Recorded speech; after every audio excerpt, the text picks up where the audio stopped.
Good evening, sports fans, and welcome to Nowak Family Field here on the campus of Pere High School. The site for tonight's non-conference matchup between the visiting Neenah Rockets and the host Pere Redbirds.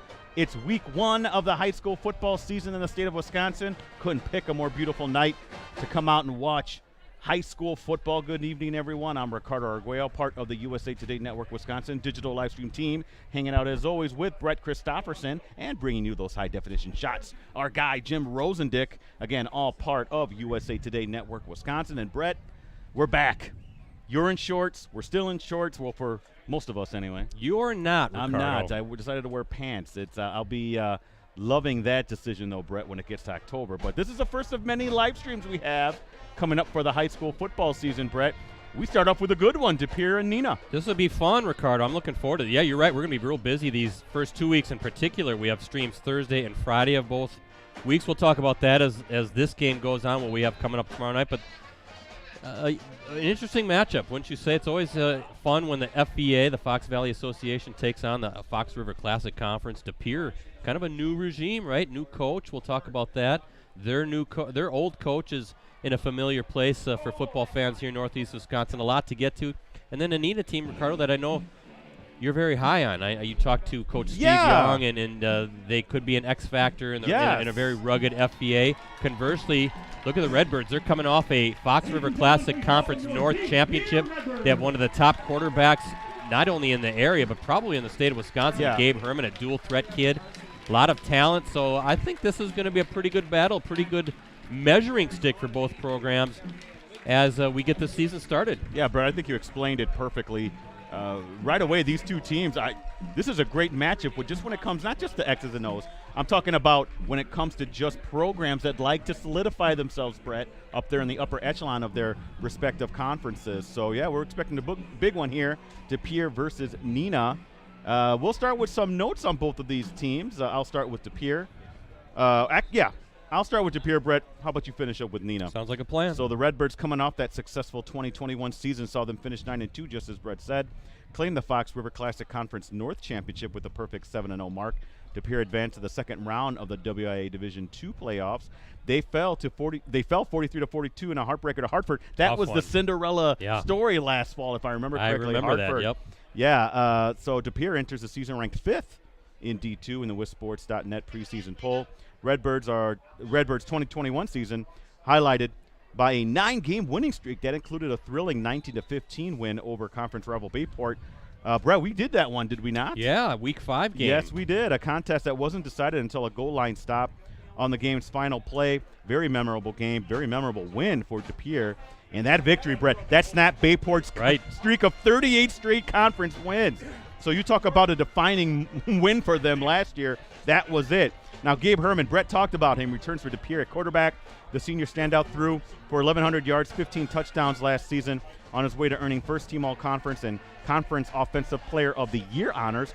Also rushed for a team-high 658 yards and 13 scores. Brett, I'll talk more about him later. Coach Young over at Neenah had some, high praise for Gabe Herman. Rightfully so. Yeah, fantastic dual-threat athlete. Also returning on the offensive side is senior running back Devin Koski, a second-team all-conference performer a year ago, who rushed for 597 yards and 4 scores. So Pere has its top 2 leading rushers back to pace that offense. And back for the Redbirds, those who also earned first-team all-conference status a year ago, senior offensive lineman Ross Rowland. He was a unanimous selection. Senior tight end Noah Gahan. Did I say that right? Noah Jean. Hold on, I got to make sure I mark that on my notes here. Noah Jean, he finished with 12 catches for 183 yards, 2 touchdowns. But joining Koski as all-conference second-team returnees are junior offensive lineman Milo Upton and senior defensive tackle Brennan Kincaid. And the Redbirds have a new head coach, Brett.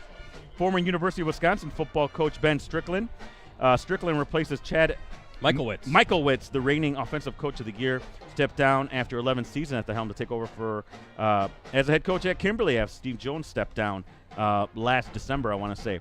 Now next up for Pere, home against Wausau West next Thursday, non-conference matchup. Hey, that's a big one. Wausau West won the River Valley, or the Fox Valley Association. Valley Football Association. Valley Football Association. You got to knock some rust off here, don't you? I can't keep track of these teams. They change them every year. You're in summer mode. Let's get the fall football mode here. They play them next Thursday in a non-conference matchup. Kickoff scheduled for 7 o'clock. Brett, what can you tell me about Neenah? Well, we'll do that here in a little bit, but first we have a presentation of the colors and then our national anthem coming up right after that.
Good evening, football fans, and welcome to Dan Baker Track and Nowak Family Field for tonight's WIAA football matchup featuring the Neenah Rockets from the Fox Valley Association and your De Pere Redbirds from the Fox River Classic Conference.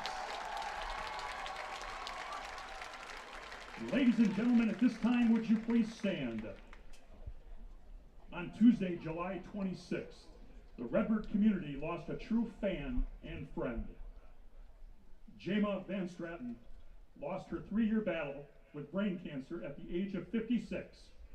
Jema worked at Dickinson Elementary School for 19 years before leaving due to her illness. She was also a regular fixture, working Redbird athletic events, selling tickets and cheering on the teams. Jema truly loved her Redbird family and will be greatly missed. And tonight, I'd like to think she's enjoying the sound of the announcer's voice.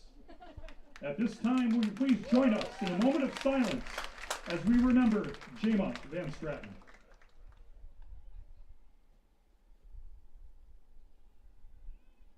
Thank you. And now at this time, please remove your hats and place your hand over your heart.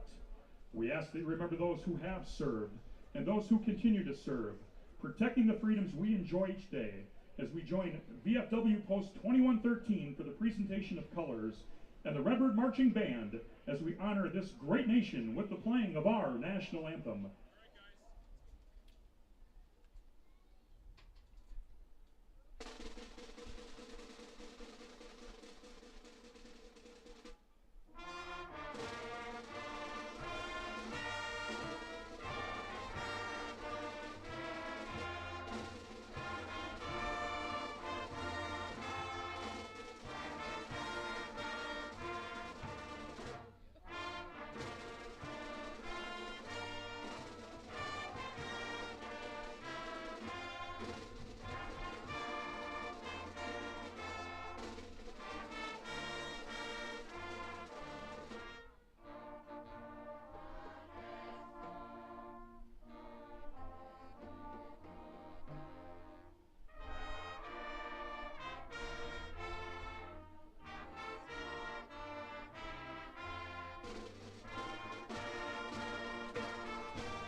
All right, everybody, get welcome to Nowak Family Field here on the campus of De Pere High School. Week 1 matchup, Thursday night game between the host De Pere Redbirds and the visiting Neenah Rockets. Again, I'm Brett Christopherson with USA Today Network Wisconsin, hanging out, of course, as always. The stream team is back together again. It's been a few months, but it's good to get the gang back together. It's Ricardo, Arguello, a couple folk seats down, and Right between us, Ricardo, is Jim Rosandick. Rosie handing them high-definition cameras. So, And now, led by guys, I want to get to the Neenah notes here before we get Yes, off please. The kickoff going here. Neenah notes the Rockets ranked 14th, Ricardo, in Division I in the WisSports.net State preseason poll. They're coming off a 6-5 showing in which they advanced to the second round of the WIAA Division I playoffs. Neenah fell to Fox Valley Association rival Appleton North 28-7 in that second round postseason matchup. One of the FBA's top rushers, Ricardo, he's back for the Rockets, Jace Jenkins. He is. He finished with 1,233 yards, 8 touchdowns on his way to earning first-team all-conference status. His rushing total ranked third in the league. Very impressive. Jenkins is one of 7 returning starters on offense for the Rockets, who returned 37 letter winners in all. Neenah also returned 6 starters on defense for head coach Steve Young. Back for the Rockets, who earned second-team all-conference status a year ago, junior offensive lineman Nate Cleveland. Jenkins, by the way, also earned all-conference recognition at outside linebacker, where he was named to the FBA's second team. And up next for the Rockets, we're going to be there. We're going to stream it next Friday night, home against Menasha, the Neenah-Menasha rivalry. That should be fun at Rocket Stadium. Kickoff is scheduled for 7 p.m. Want to thank our sponsors quickly. First, Cellcom, guys. How about that? Appreciate Cellcom. Yes. Hopping aboard. Get a free smartphone now at Cellcom. 15 models and sizes to choose from. Plus, save $500 on all other smartphones. Offer is good for new and existing customers. Visit cellcom.com/summer-sale for details. And Cooney's Embroidery and Sportswear. Get your team, club, or business name out there with Cooney's. They customize products specifically to fit their customers' needs. Delivery service is available. Contact them today at 920-731-0922 or send them an email at Cooney's, COONEYS 0922 at sbcglobal.net. Here we go. You ready, Ricardo? I'm ready. Are you in football mode now? Now I might be. I'll let you talk to me about 15 minutes. Yeah, there we go. Neenah set to kick off. The 2022 season is underway from Nowak Family Field. And that's number 34 for the Redbirds, Lucas Koski, a sophomore on the return. Pretty good field position for Gabe Herman, Ricardo. He's one of your Elite 11 performers. Yeah, and a really talented guy. You know, this guy has everything that you want. When you talk about a high school football player, especially at quarterback, he has the size, he has the arm, he has the legs, and most importantly, he has the experience, Brett. He's been doing this a while. Yeah, he has. It was a 30-year starter, right? Yes. Then he started as a sophomore. Boy, what a luxury for Ben Strickland, the new Redbirds head coach, to begin his tenure here, having an experienced quarterback like that. And Ricardo, sometimes at least when I think about Herman, I think of a passer. But as you said, he really showed that he can take it to the house on the ground. And here he is. He's going to run it, tuck it in right away. That's number 1. Herman, good start for the Redbirds. I think that might be a first down. Ricardo, good blocking up front as well. That was a well-designed play to get things going. Past the 35-yard line, they'll mark it at 36. That's one of the things that Coach Steve Young of Neenah said. He said you think about Gabe Herman and the great arm that he has, but he can really, really create opportunities and do a lot of damage to a defense with those legs, Brett. Makes it tough, doesn't it? Because what do you defend? He's got the arm. He can get the ball out, and he's got some receivers to work with, including Noah Jean, the talented tight end. But pick your poison with him, right? What do you want to stop? 3 receivers set for Gabe Herman, the senior, one of our Elite 11. Am I right, Rosie? As we were quickly. Devin Koski, not nowhere to go. A ton of space. So it's actually going to be Herman's initial run was short of the stick, so it's going to be 3rd and less than a yard to go for the Redbirds. I might mention, Brett, that both Herman and Jace Jenkins, Elite 11 players. That's coming out very soon. Am I right, Rosie? Rosie just got the video done today. Really excited about that. We'll talk more about that later as we go on the live stream here. 3rd and very short.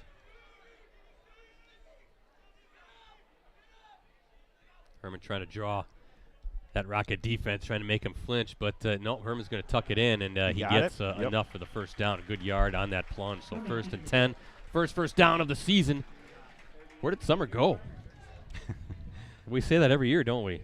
We do. You know, we're kind of laughing as Rosie and I were setting up. By the way, I got to thank Jeff Bizek, the athletic director here at Pere High School. Fantastic to work with. His staff, they're spoiling us up here in the press box, but what a beautiful setting. Isn't this a nice field and a beautiful spot here in East of Pere? And got the, is that Scrays Hill or Scray Hill over there in the distance? Wow, you know your geography. You're like Rand McNally over here. I am. I read maps in the off season. Little play action. Out. Trying to set up the screen there. Nice catch. play. It was just a nice design play, Brett. Yeah, Hayden May, the junior wide receiver, and good patience by Herman. That's tough, right? On those screens, you have to be patient. You feel that pressure coming at you, but you got to trust that your guys are going to get in front. And a nice little pitch and catch, first down, right at midfield. I love when screenplays look like chaos. Right? That's the way they're supposed to look. Right. But that's that experience you're talking about. Herman's run that play a few times, I'm sure, and knew exactly what was going on. It's a good call. Good call by Strickland there. See if we can get a camera on Ben Strickland. Probably get his backside, the De Pere bench, of course, nearest to the camera. Hand off to Koski. Good hole on that left side. Good 5 yards for Devin Koski, the senior running back, 5'11", 176 pounds. I think that might be Ben Strickland right there in the red shirt, Rosie. Yep. Former Badger. A few folks. We'll talk about him. And he was involved in one of the more famous plays, at least in that Badger-Gopher rivalry way back when. If you're a Badger fan, it was good news. If you're a Gopher fan, not so much. In Neenah territory now are the Redbirds. 2nd down and 5. Herman. Setting it up again. Another, little receiver screen. Good little block, and look at this. Inside the 20, down to the 15-yard line. That's number 10 for the Redbirds, Grant Hohol. Grant Hohol, a senior wide receiver, 6'3", 190 pounds. And I tell you what, that's a way, Ricardo, great play calling right now here on this opening drive. Really nothing deep, but getting your quarterback in a rhythm, right? Getting some different guys touching the football. A great start in getting into a nice rhythm for the Redbirds inside the 15. Yeah, I have Herman 2 for 2 for 42 yards. So looking very smooth as this offense. I expected this, though, Brett, with Herman at the controls. Actually, ball at the 15. Herman now is he going to take a shot Look downfield? out. No, I think he kind of threw that away. Saw that was nothing there. Mitchell Doreen, number 18, the intended target. 2nd down and a smart decision if it's not there. Throw it away. Appreciate everybody watching us tonight on week 1. Postcrescent.com, GreenBayPressGazette.com, both Facebook pages. Our USA Today Network Wisconsin YouTube channel. And I'll mention our subscription deal here in a little while as well. We've got a great deal on a digital subscription to any of our USA Today Network Wisconsin sites. We would appreciate your support there. Again, details coming soon, but first, 2nd and 10 for the Redbirds at the 15. 3 receivers far side for Herman. Little play action again, looking, the screen again. Ooh, there's a 3rd one. Yeah, that's number 11, Devin Koski. We saw him touching the ball in a couple runs, now getting out there in the middle of the field on a little, again, pitch and catch. Nothing too deep, nothing too fancy, but they're really running that screen to perfection, Ricardo, and to the line, the offensive line all ready to go quickly. So 3rd and we'll call it 3 for the Redbirds. Ball at 7. Got to be encouraging for Strickland to see the offense function at this high of a level right off the bat, Brett.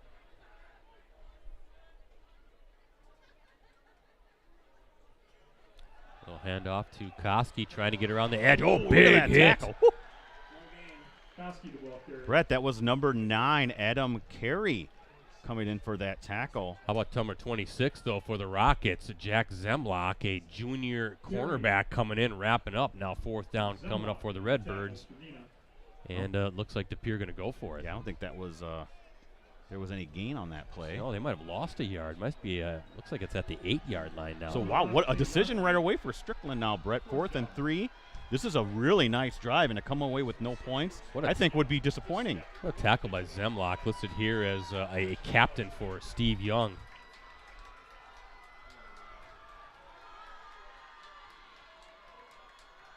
And Herman. Pressured. Watch out. In the end zone, no. Good coverage. He had number 18 streaking across, Mitchell Doreen, but a little maybe too hot on that throw. And credit the Rockets with the big stop. Looked like De Pere definitely on the move, but that Rockets defense tightening. And again, you can't say enough about Zemlock on that play before with that big hit on Koski to force that 4th down. Brett, that was a 10-play, 55-yard drive. That was for naught. But some good things you saw from De Pere, especially the screen game. 3 screens for pretty good yardage, and now we get to see Brett, the sophomore Well, I was quarterback. going to say you go from a very experienced quarterback in Gabe Herman, right, to inexperienced in Evan Van Evenhoven, the sophomore, 6'5", 5'11". And tell me a little bit about what Steve Young said about Young. They like Van him, Evenhoven. and you know, he has the tools to be successful. Let's be honest. He has, you know, Jace Jenkins, one of the top running backs That's in the nice, area. yes. That's nice to have. Takes the pressure off his shoulders. But when I talked to Young, they were confident with it. You know, Van Evenhoven. They felt like he could do the job. To me, that's asking a lot for a sophomore to come in. Especially in that league. Yes. Listen, I'm sure it's going to be a growth, right? It's going to be a growth pattern for him, and he's probably going to take some lumps from time to time. But imagine what it's going to be like when he is a senior, and all those starts going to be under his belt. And it looks like was that Van Evenhoven on the keeper? Yeah, who's underneath the 33? It is. So a good little push by the quarterback, setting up a 3rd and a yard to go. Ball going to be at the 18-yard line for the Rockets.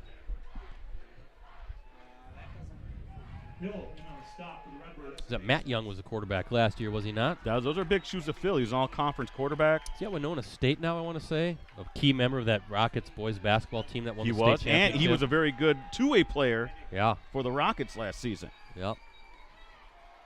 And False start. first penalty of the season coming up. I think that's going to be a procedure call against the Rockets. And, boy, that takes a 3rd and I'm sorry, they gave him the first down on that run, Ricardo. Oh, they so did? Yeah, Okay. the fresh set of downs. So it was a first down on Van Evenhoven's run. So 1st and 15 now coming up for Neenah.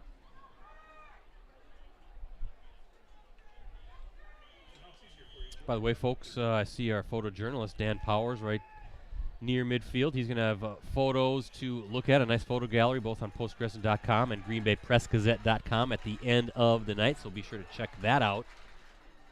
And nice fake by Van Evenhoven. Boy, he took a pretty good lick, but I think he picked up about 6 yards. Ball going to be at the 20-yard line, 2nd and 9. There's a shot at Dan. Good. Hey, that's his best side right there. Yeah. The back of his head. Well, I'll tell you what, Brett, you know, Van Evenhoven, he held that ball in the basket of Jace Jenkins for the longest time. Yeah. Right in the last second, pulled it out and was able to get about a 7-yard gain. I always wonder about the timing of that, right? I mean, there's got to be some chemistry between the running back and the quarterback, because that running back, he's seeing a read and he's trying to squeeze on that football, but the quarterback kind of wrestling with it. Sometimes, especially in those colder weather games, ball gets a little slick. We have Snyder far side, Brett. You know, Coach Young was talking about the speed that Snyder has.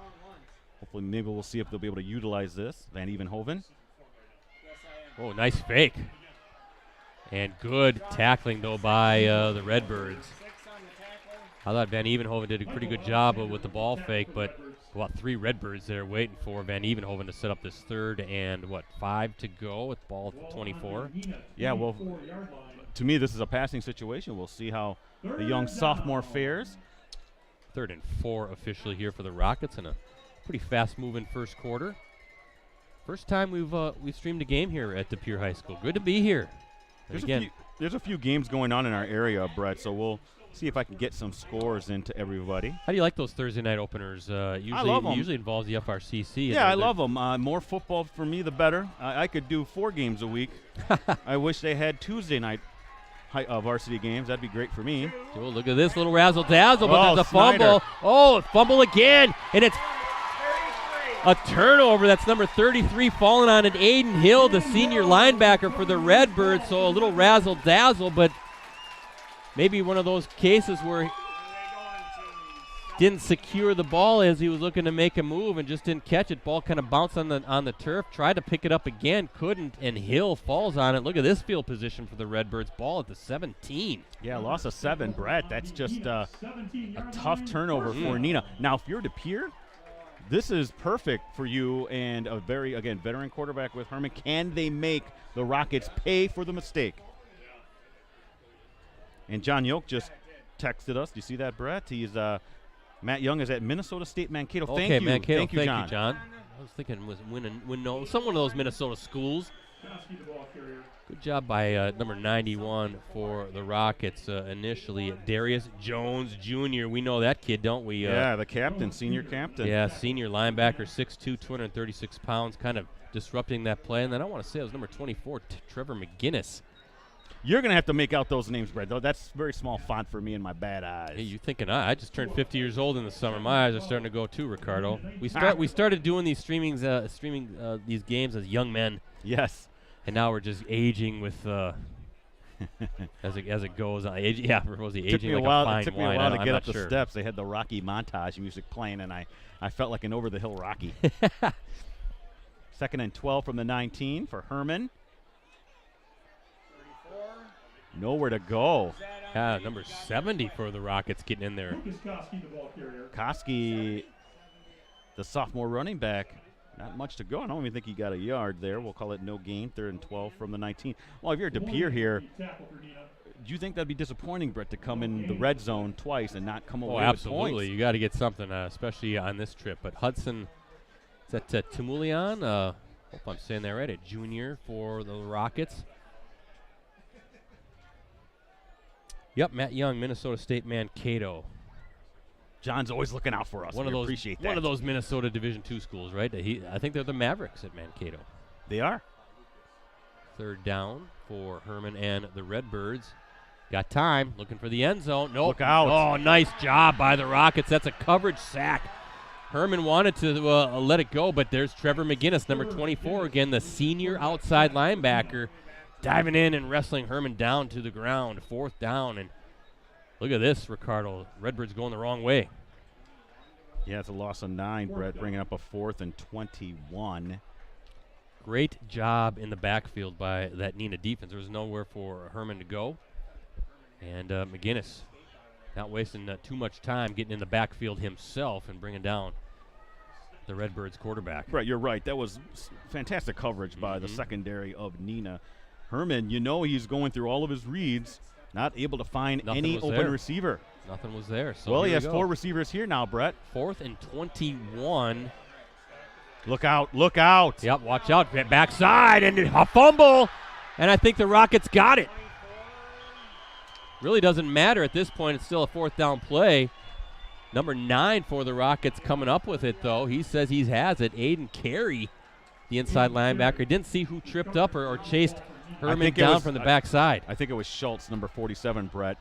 Another outstanding player for the Rockets. Well, and another win for that Neenah defense. Again, that's 2 trips now where Redbirds certainly deep in Neenah territory coming off that turnover. Well, Brett, they hold firm. That's what Young was talking about. That defense has playmakers on all 3 levels. Their front 7, he feels, can compete with anyone in the division, in the state. So Neenah's defense really playing well, and we have an offsides on DePere. Herman didn't have much time, did he? No, and that was a nice play, Brett. Again, number 47, that was Kyle Schultz, 5'8", 170 defensive lineman. Brett, he did a little swim movement, got up and under, and you saw the pressure right away. So very impressed with that Neenah defense here in the first 2 trips. And a penalty on DePere, so 1st and 5 for the Rockets here, ball on the 34-yard line for Van Evenhoven. And he's going to keep it right up the gut. Not much there. Number 33 again for DePere. Aiden Hill, number 33. We called his name. Good-looking senior linebacker for DePere. Hill would be tackled for the Redbirds. DePere, guys, picked to finish 3rd in the FRCC North this season by WooSports.net. Bayport ranked 6th in the Division I preseason poll. They've been tabbed as the league favorite. Then Pulaski is next, number 9 in Division II. Neenah scrimmaged Bayport last week, and Young felt his team fared pretty well. As here Jenkins. Ooh, good hard run. Good blocking, but when you got a kid like Jace Jenkins, 6 foot, 174 pounds, a lot of experience, and one of the best backs in the FVA. He's just kind of lowering his shoulder, Ricardo, and moving ahead. That's impressive if they're playing Bayport well in that scrimmage, because I'm hearing a lot of good things about that Bayport team, especially their front. They got a very tough defense, and I know the folks over there in Swamico are thinking they can make it to Madison this year, so they're thinking high thoughts for that Bayport squad overall. We'll see Bayport next week. Tough throw to Jenkins, just a little too far. 2nd down coming up for the Rockets. Yeah, the FRCC North, as chosen by WooSports.net, it's Bayport, then Pulaski, then De Pere. West De Pere's fourth. That's a talented team, too. They're number 12 in Division II. Najee Mitchell, the outstanding running back. The league, I mean, the FRCC North it's good. is really good. I mean, you see the depth there of the teams. Right. And yeah, we got West De Pere finishing fourth. West De Pere. I mean, I'm that's a power usually in D3, D2. I'm hearing their offense is supposed to be dynamite. We're going to see them later in the season as well. Jenkins, tough run to the 50. Third down coming up. And then it finishes off with a Schwabenon, Green Bay Southwest, and Green Bay Preble. You know, we mentioned De Pere winning the conference championship last season. First one for the Redbirds since 2015. As for Neenah, they're picked to finish fifth in the always rugged Fox Valley Association. Kimberly, slated to win the conference. Papermakers ranked third in the Division I preseason poll. Fond du Lac, number 5 overall, is next, followed by Appleton North, number 9. So how about that for your league? 3 teams in the FBA in the top 10 in Division I by WisSports.net. No surprise there. Little option pitch to Jenkins. Nice cut inside. Good run. Out. Jenkins, I think he's going to score. 50-yard touchdown run by Jenkins. Brett, Jenkins did a lot of that on his own. His little cutback inside on that pitch was beautiful. I mean, he's a outstanding running back, one of our Elite 11. Rosie, you think we made a good choice there, my friend? I think we did. Good blocking by the guys up front, but that was a good read by Jenkins. Nice pitch by Van Evenhoven, but you're right. Jenkins did a lot of that by himself. That little cutback inside, he saw the seam, and he's got the Jets. 50-yard touchdown score. And who kicked that, Brett? I didn't catch that. That's number 8, Grant Dean with the PAT for the Rockets. And first score of the season for us as we look at our Cellcom and Cooney's embroidery and sportswear scoreboard. Neenah with the 7-0 lead, just 23 seconds remaining here in this opening quarter. Just updating my Twitter account. If you don't follow me, please do. I had a hacked Twitter account. Now I'm back. I'm at Ricardo DeLeon, Ricardo Delian. Don't forget to follow Brett at PC Brettsy and my man Rosie at Metal Rosie. Wanted to finish that where everybody was tabbed. So again, Kimberly, Fond du Lac, Appleton North, Kaukauna, Neenah, Oshkosh West, Oshkosh North, and then Appleton East in the FBA. See how that all plays out. Kimberly with the new head coach, of course, the former De Pere coach, Tad Michaelwitz, now leading the Papermakers. We're going to see Kimberly taking on Stevens Point tomorrow night. We're heading over to Gerke Field in Stevens Point. Live coverage for that one will begin at 6:45 p.m. You can watch that on postcrescent.com, and our Facebook page, and our USA Today Network Wisconsin YouTube channel. Subscribe to the YouTube channel, please. You can watch it on your big screen, right, Rosie, your smart TV? It's actually how I watch quite a few high school games now around the state. Just log on to YouTube and the smart TV and find it. And a lot of good high school action here in Northeast Wisconsin and the state. Nice return by number 34, Lucas Koski, the sophomore. Yeah, had a nice rail to run through, Brett, and picked up nice gain out to the 31. So Neenah strikes first on the 50-yard touchdown run by Jace Jenkins. Grant Dean with the PAT. 7-0 is the score as we look at our Cellcom, Cooney's Embroidery and Sportswear scoreboard.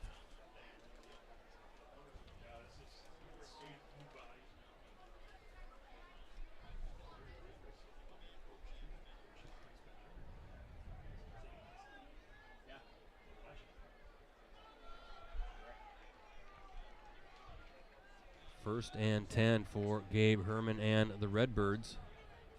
And, whoa, watch out. A little fumble, but a nice bounce off that turf. And pretty good job by number 17, Hayden May, to make something out of what looked like it was going to be nothing. Actually picked up a couple yards. He did. Well, you never know, especially on all these turf fields now, how that ball is going to bounce. But right back into his arms, no harm done. 2nd and 8 coming up for De Pere. 9.4 seconds to go in this opening quarter. Again, thanks to Jeff Bizek and his crew here at De Pere High School, the athletic director. Great working with him.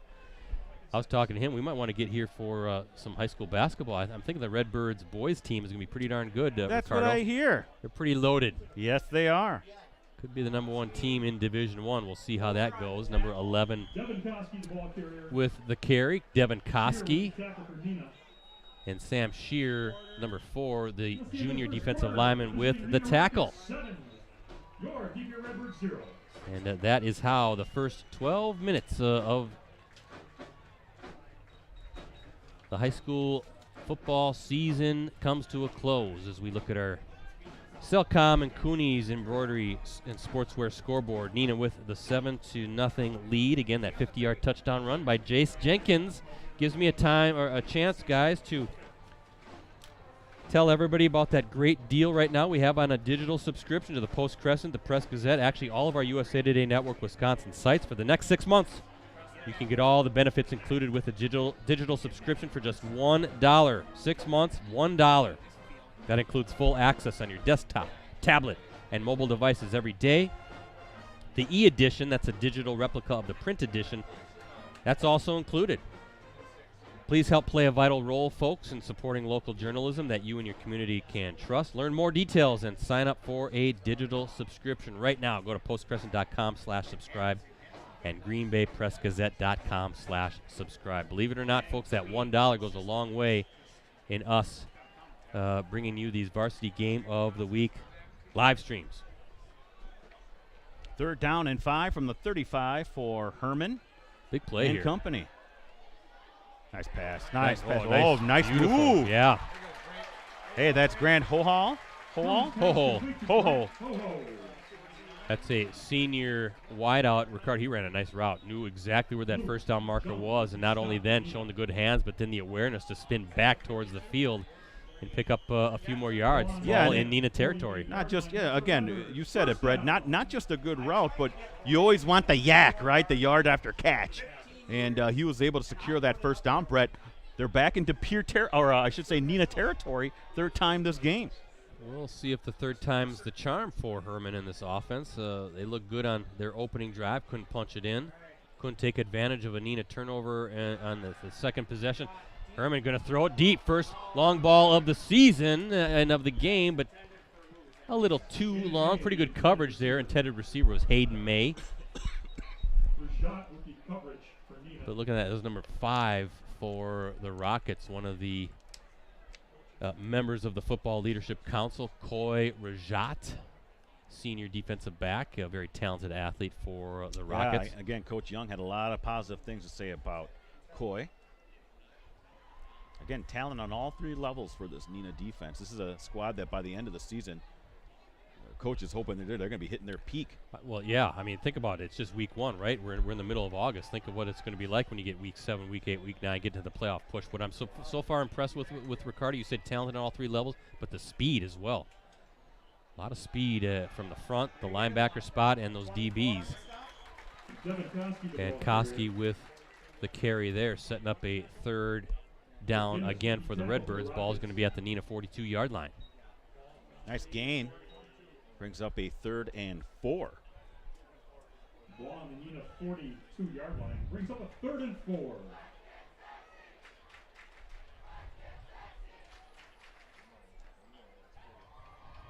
Again, turnover on downs and then a fumble. I believe, is that what ended the first 2 DePere drives, Brett? Yeah, that was a 4th down fumble. I guess it was a fumble, wasn't it? Because the Rockets did recover it. So a little nice little pass, little slant move inside. Good route again. That was number 18, Mitchell Doreen. Quarterback trusting his receiver, throwing the ball perfect spot. So 1st down coming up for the Redbirds inside the 30, ball at the 28-yard line, and another nice little march underway for DePere. Yeah, Brett, 15-yard gain for Herman on that pass.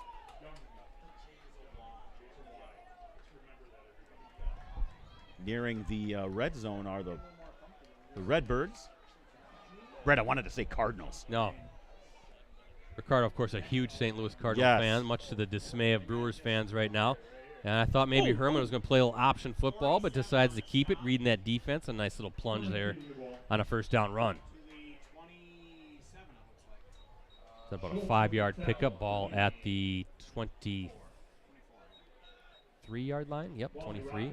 Nice play by Herman, though, Brett. He was really heavily pressured there on that. Looked like a designed run. There will be no mention of the Cardinals here tonight, Ricardo, who suddenly can't lose.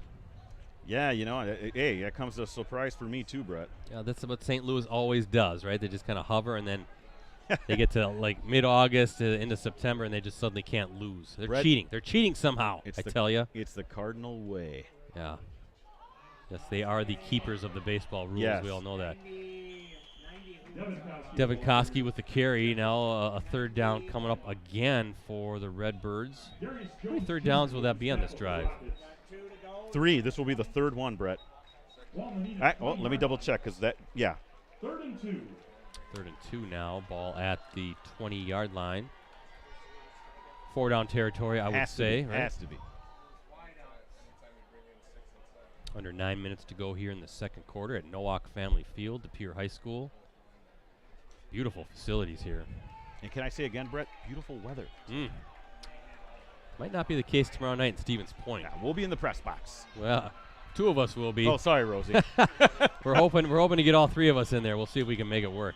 Oh, is this a false start? Oh, boy. Brett, this is 3rd and short becomes 3rd and a little bit trickier, doesn't it? Yeah, that's frustrating for the Pere. Again, a real nice drive. 3rd and 2 to 3rd and 7. A real nice drive and mental mistakes. Yeah, hurting the Redbirds. We'll be back at it tomorrow night as we head to Stevens Point, another Week 1 non-conference matchup. Spash hosting Kimberly, 2 first-year head coaches there at Kimberly, I should say at Gerke Field. Live coverage will kick off at 6:45 p.m. We'll be getting there early, though, Brett. Yeah, we got to get to point here a little bit early to run a live stream check, do some technical stuff. So we'll get there in the afternoon, maybe grab a bite to eat, and then head back to the field and watch some more football. There's Koski. Nice big hole in that left side. He had a hole. He had a hole open there, Brett. But, boy, that they were defense fast, filled didn't in. They? Yeah. They closed quickly. So 4th down coming up for the Redbirds. Again, Pere moving the ball. They're not having problems moving the ball. It's just finishing these drives, and something I'm sure Coach Strickland will address at the half. 4th down. Just Week 1. That's, I think, one of the most fun things for me when we're streaming these games is we start seeing some of these teams a second time later in the season, just how much they've grown, how better they've gotten, how much cleaner they play. Although I have to say, so far, a pretty clean game in this one as well. I mean, a couple fumbles here and there, but from a penalty standpoint, not too bad. Herman, nice, beautiful throw, and that's a touchdown. 24 yards to number 7, Brennan Kincaid, the senior tight end. Brett, you saw that play just open and really just a pinpoint pass from Herman. He needed to get it over the defender and right into the hands of Kincaid. Brett, that's the throws you expect from Herman. Talented guy, veteran starter, and on 4th down, able to convert are the Redbirds.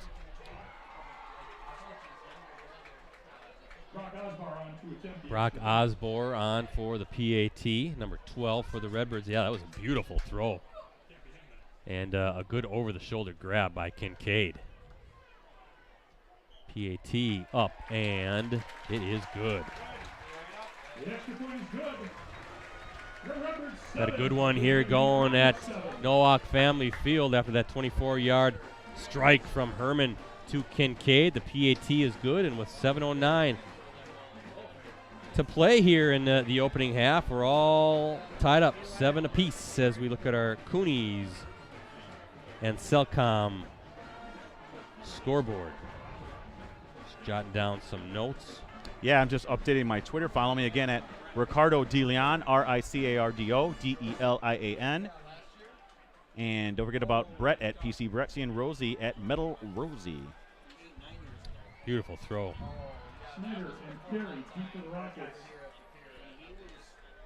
And that's a big answer, Ricardo. Big answer on 4th down.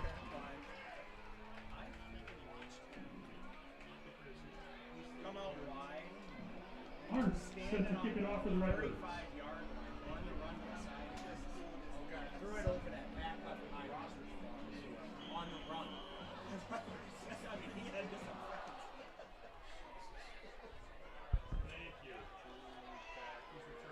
Jot with the return, trying to spin his way to about the 30-yard line.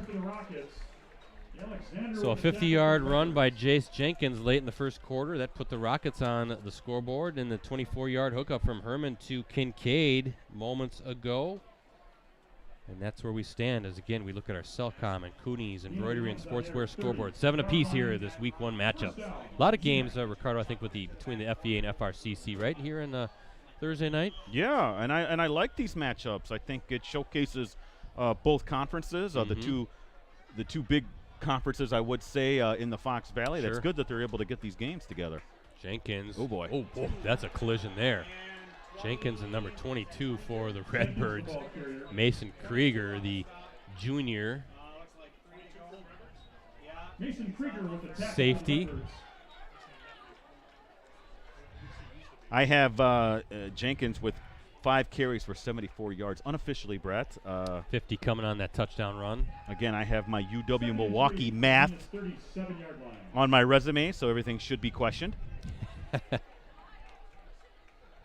And Van Evenhoven now going to keep it nice. Ooh. Oh, he took a hit there. He took a hit, but he got the first down. Nice hit by number 22, Grayson Fazat, the senior safety. Grayson Fazet with the tackle for the Redbirds. But first down and 10 for the Rockets, ball at the 45-yard line. Ball on the Rockets' 45-yard line. So you're kind of seeing as we learn about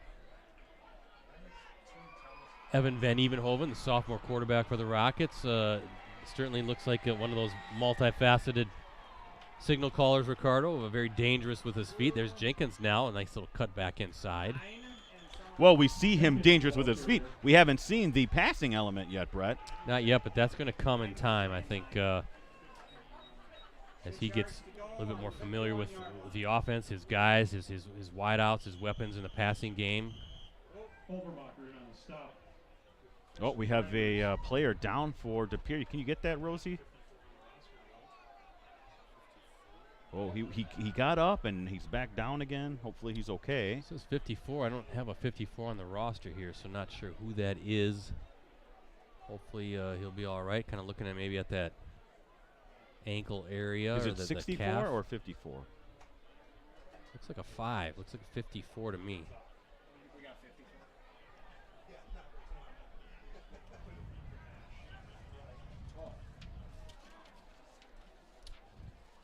Hey, by the way, we talked about Chad Michaelwitz, the former De Pere coach, now at Kimberly. Ben Strickland, of course, the new head coach at De Pere. But there's a new old face in the booth next to us for the Rockets, an assistant coach. I think folks might know who Steve Jorgensen is. Yes. He's now a member of the Neenah coaching staff.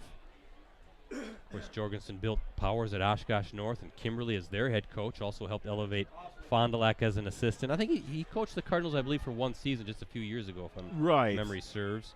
And he was helping out as an assistant, and now he's here. I think that's an impressive get for the Rockets. Of course, led Oshkosh North to a state championship. He led Kimberly to a pair of state titles, 3 state championship appearances. And so this is his 4th stop in the FVA. He's going to hit all the FVA schools before all said and done, isn't he? Yeah. Grant Dean with the carry there for the Rockets.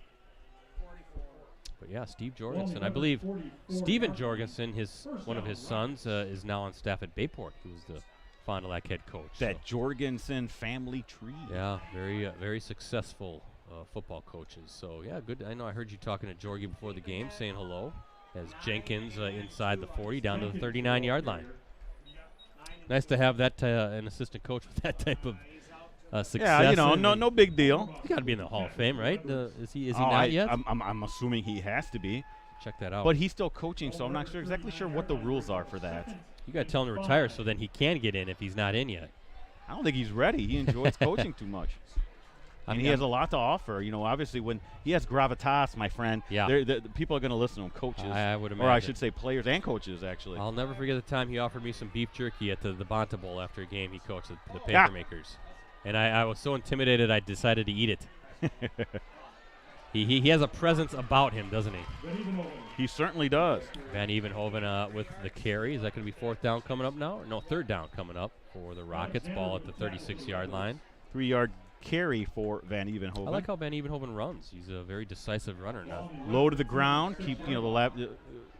Hard to tackle when you're that low, Brett. You really got to go low and wrap up. Is that how people tackled you? Oh yeah. Speaking of big tackles, look at 6'2", number 99 for De Pere, Jace Johan. Yeah, he's a big boy in the middle.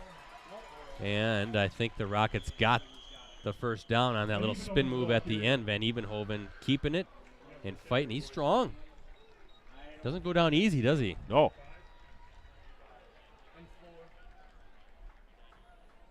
It's impressive how he's taking the team on his shoulders, Brett, because that's a pretty tough player to replace, Matt Young. Yeah.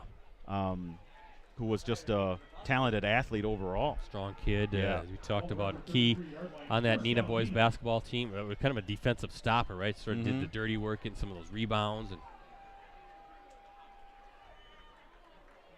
But so far, Van Evenhoven looking pretty good as now Jenkins trying to get her. Oh, nice move. Finding the seam. Watch out. He's off to the races. Far sideline inside the 10. Finally brought out of bounds by Fazat. Brett, that saved a touchdown because Jenkins found that hole off the right side. Were they marking this over at the 8-yard line? Yeah, and again, you've seen that speed from Jenkins. He's not just a strong running back, but he's got some wheels. Found that little hole on the right side and off to the races. Good job by Fazet to bring him out. But 1st and 10 coming up. 1st and goal, I should say. Ball at the 8. Oh, watch out, fumble.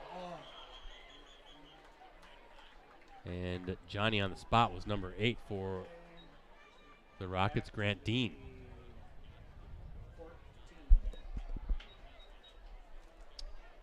So a near disaster. Rockets still have the ball, but 6-yard loss. Ball's going to be 2nd and goal from the 14-yard line, making it a little bit more difficult. They are, Brett. But Dean, good job to secure that fumble. Loss of 6, though, Brett. 2nd down, goal to goal from the 14 as we're nearing the 2:55 mark here in the first half. Van Evenhoven, he's got plenty of time. Now he's going to tuck it and run. Nowhere to go. That was a big hit. I think Johan got his big old mitts on him if I'm seeing him down there. Yeah, he's pretty fired up, too. Oh, yeah. He's tapping the helmet. Might need a little bit of a breather. But big old number 99, Jace Johan. It's like being enveloped by the side of a mountain. Just a junior, 6'2", 310-pound defensive lineman. And do we have a timeout? Looks like the Redbirds kind of letting their guys get a little breather. Probably a good idea. It's a warm night, week 1. Don't want guys cramping up. I want to mention Chad Michaelwitz. He led De Pere to a 62-43 record in his 11 seasons here with the Redbirds. Just 24 years old, Ricardo, when he took over this program. Coming off a 1-win season at the time. Michaelwitz, of course, now at Kimberly. He replaces Steve Jones. Steve stepped down from coaching and teaching at Kimberly to pursue a career in leadership development, which includes, Speaking of big shoes to fill. Consulting and writing. Jones, here you go, Ricardo, led the Papermakers 5 WIA state championships all in a row, 10 conference titles, a state record 70-game winning streak, and a 129-9 career record. So, yeah. That's why he's on the speaking tour. Michaelwitz did a nice job here, and that's a good hire by Kimberly. Again, we're going to see Kimberly tomorrow night at Stevens Point, are the second of our 2 Week 1 Varsity Game of the Week prep football live streams. But Chad did some excellent stuff here in revitalizing the program at De Pere as Van Evenhoven intercepted in the end zone. Number 2. That's Grayson Fazet, the senior. And there's a big mistake by Van Evenhoven there. I wonder if maybe he was telegraphing that a little bit. He had some time, threw a dart, but right at the safety for the Redbirds. Brett, that was turnover. that was an 11-play drive that ended with an interception for Neenah. Ball will now be spotted at the 20 for De Pere. And with 2:30 left, let's see what they can do with Herman. They looked really good on that last drive and had the big 24-yard touchdown pass, Brett. Yeah, so you have a senior quarterback, all that experience, and a chance to put some points on the board going into halftime. Conversely, a chance for that talented Neenah defense to get off the field and get Van Evenhoven, Jenkins, and crew back on. So we'll see. It'll be a very interesting final 2.5 minutes to go as the Redbirds break in the huddle, race into the line of scrimmage, and 1st and 10 at the 20.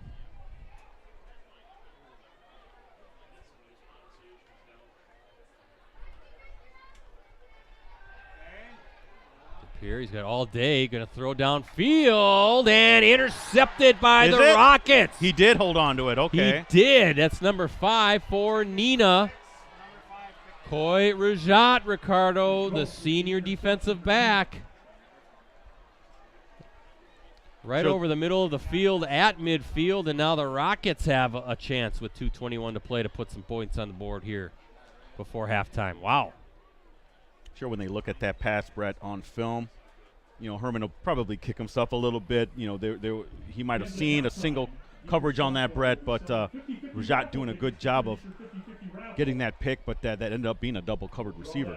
Double cover, but really nice leaping interception by Rajat. That was not an easy pick, and then coming down, kind of wrestling with the wide receiver, but Rajat full control of the football. Neenah has it, and Van Evenhoven, he's going to launch it downfield. Got him. And just a little too far. Intended receiver there was Jackson Schloman. First time we've called his name, the 6'2" receiver. And Young was talking about Schloman, saying, hey, he runs really good routes, really good hands.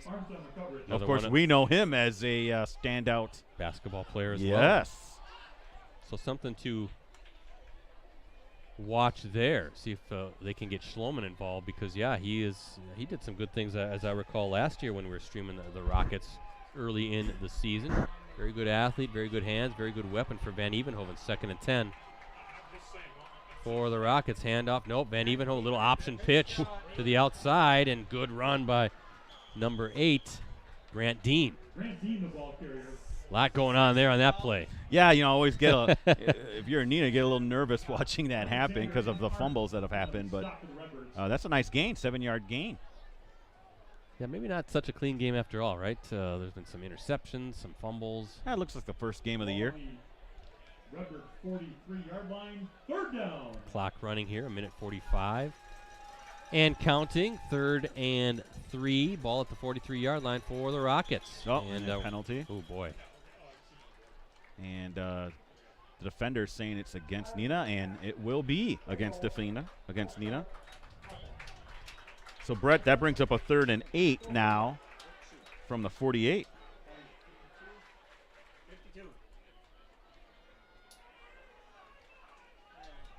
1:37 left here in the first half. All tied up, 7-7. Looking at Steve Young across the way, not real happy. Kind of got his hands on his hips there a little bit. We can't have those pre-snap penalties. Yeah, mental mistakes. Did we just have another one? What's going on here? I don't think so. Young wants to know what's going on. Yeah, I think the Rockets going to rehuddle. There's a good look at Steve Young doing a nice job, Ricardo, with this Neenah program. De Pere coaches and players trying to get the faithful riled up here. There's a really nice crowd here. I mean, this place is pretty full here for week 1. I think that's one of the reasons, too, why the FRCC loves playing those Thursday games in August before school's in session. Gives you an opportunity to still enjoy a summer weekend, right? Maybe get up north a few more times before Labor Day hits and school returns. And nobody wants summer to go quite yet, except you do in your thick blue jeans. There's Van Evenhoven tucking it with that left hand. Good hold. Whoa. Nice hit. But I think he's got the first down, and that will stop the clock with 1:22 to go. So good run, good pursuit by those blockers up front. And I think we have a Redbird down. Looks like Grayson Fazette. Oh, and he's a good player, yeah. He has been all over the field making plays for that De Pere defense. Let's hope that it's nothing serious. But he was in on that tackle of Van Evenhoven, Brett. Got to say, we'll see how the game progresses, but knock on wood, haven't really seen any cramping, which is pretty impressive on a warm summer evening. You see that typically in the opening 2 or 3 weeks, right, when the weather's still pretty warm. Yes. Especially that first week when it's kind of a shock to the system starting to get back at it. The hitting's real. You're playing an opponent. Speed has gotten a little bit faster. Looks like he's going to be all right. Good to see. Although he's kind of holding that right arm down a little bit, maybe. Well, we'll pay attention here as they get him to the sidelines and check him out. Hope he gets back on the field. He's fun to watch. See what the trainers will be focusing on. Yep, and they're looking at that right shoulder, Brett. Testing it out here, so hopefully he gets back on. Again, a very nice-looking senior safety for the Redbirds. Meantime, 1st and 10 for the Rockets. Ball at the 39-yard line. Van Evenhoven going to option pitch to Jenkins. Great defense. Yeah, though. and that's that's just learning the position, Brett. Van Evenhoven should have just took that and went right upfield. Yeah, you're putting a lot at risk doing that. Mason Krieger, I believe, number 22, the junior safety, getting in on that. It looks like it was a loss of 2, and now there's a holding. Flag, right? Yes. So what are we going to holding on Neenah. Okay, so that'll push Neenah back here a little bit with 1:08 to go. A little bit of a disjointed final few minutes.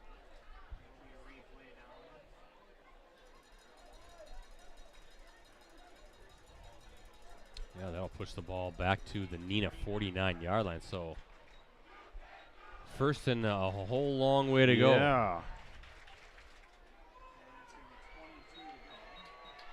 About 1st and 22, it looks like, for the Rockets. What's in the playbook here? Well, with 1:08 left, you got to be very careful here. Play it safe, don't you? You don't want to have a turnover. Right. This is at midfield. If there's a turnover, it would probably be at midfield. So you got to be careful here with what you run. And they're just going with Jenkins. Yeah, hey, look at Jenkins. He can oh go. My goodness. He can go, and he is going in the far sideline. Look at him turn on the Jets. He's in. 51 yards.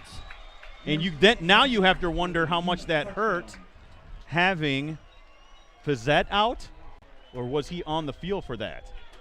He's the safety, Brett. But Jenkins, wow, shocking 51-yard touchdown. That's not what you want if you're the Pere, Brett. Second touchdown run of at least 50 yards in this one for Jace Jenkins. He had the 50-yarder near the end of the first quarter, and now a 51-yarder near the end of the second quarter. Dean looking for the PAT, and it's no good. Dean's extra point attempt, no good. Let me update my Twitter, Brett. You know, I was just thinking, we were talking about Ricardo Jenkins and the Rockets playing it safe, but Jenkins is that home run threat, isn't he? Anytime he touches the ball, again, good blocking up front. He reads the holes well. And then he's got that second, third gear where he just took off on that far sideline. They couldn't chase him.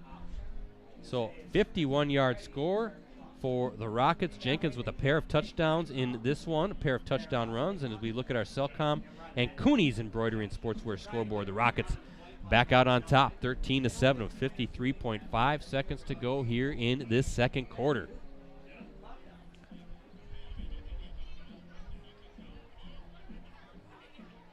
Yeah, I don't know if Fizzette was out there or not. I'm looking for number 2. He's back out on the field, Ricardo, right now. Okay. So he's one of the guys back to return this kickoff. PAT no good on that touchdown run by Jenkins. So 13-7 advantage for the Rockets. And already seeing why Jenkins is highly thought of as one of the top running backs here in the Fox Valley region, if really Ricardo, probably the state.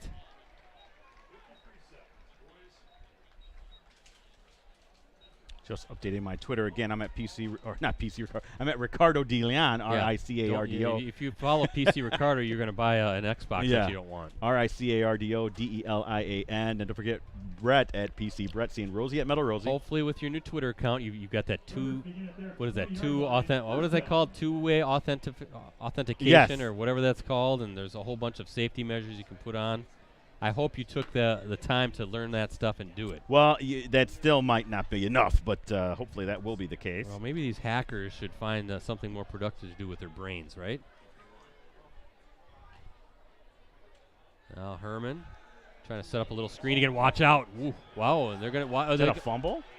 What are they going to say? Are they calling that I think. The official. I'm waiting to see what the sideline official He's marking it calls. where the defender was. I think they're going to say incomplete pass. Yeah, I think that's the right call. I think it was too, but the way he was kind of looking at the spot on the field, I thought maybe they're going to give it to the Rockets. And I'm sure Coach Strickland was having a little heart attack there, not knowing where. Well, he's near that official. He's pretty close, so I'm sure he had some things to say. Conversely, I'm sure Steve Young on the other side saying, hey, give us the ball. Brett Jenkins with 9 carries for 159 yards unofficially, 2 50-plus yard touchdowns. Yeah, 2 runs of 101 yards, both touchdowns included in that total. I can see why he's on your Elite 11.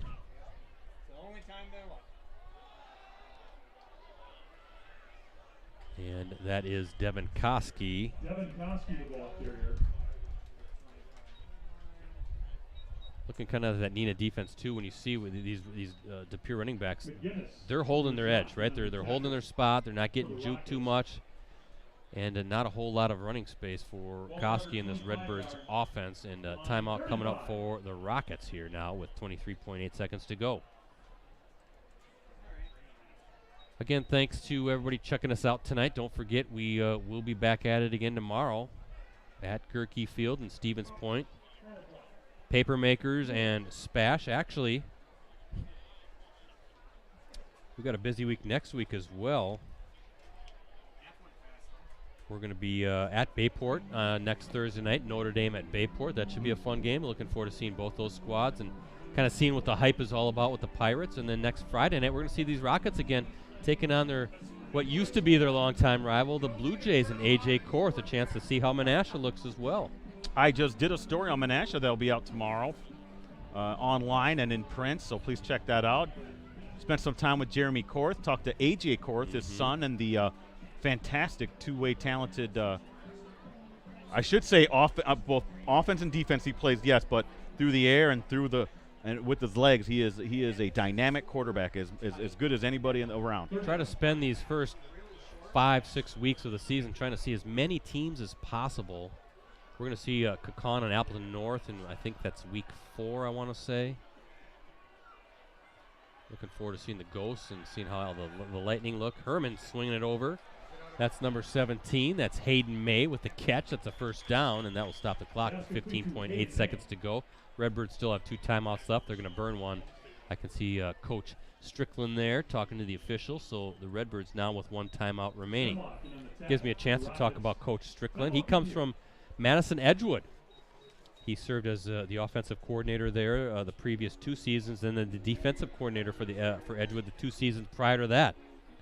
Prior to a switch to the offensive side, he's a special education teacher here at De Pere. As I mentioned, the former Badger also spent time on the University of Wisconsin coaching staff as a quality control coordinator. And then he was a graduate assistant and the defensive backs coach for the Badgers. College coaching experience also included a stint as a secondary coach at Florida Atlantic University. So a lot of college knowledge he's bringing to the game. Was a walk-on with Wisconsin, ended his career as a captain during his playing days. Perhaps his most famous play, guys, is when he pounced on that loose ball in the end zone after the Badgers blocked a punt in the waning moments of their 2005 matchup with Minnesota. I think everybody remembers that. The Gophers were leading 34-31 at the time, but Minnesota's punter dropped the football on the snap, then had it blocked as he tried to get it off. Strickland was there to fall in it in the end zone, and the Badgers winning that game. I can remember that. 05, Barry Alvarez, the coach. And look at that. There's a sack by number 24 for the Rockets, and that's Trevor McGinnis. Boy, that's his second sack, I believe, tonight. And that is how the first half comes to a close. A sack by Trevor McGinnis. Good one here at Nowak Family Field in De Pere High School. Halftime here in this Week 1 Varsity Game of the Week prep football matchup. Quick look at our Cellcom and Cootings Embroidery and Sportswear scoreboard shows the Rockets leading the Redbirds. We'll talk more about tonight's game and what we have coming up digitally at USA Today Network Wisconsin after this short break. On sale now, brought to you by Redbird Softball.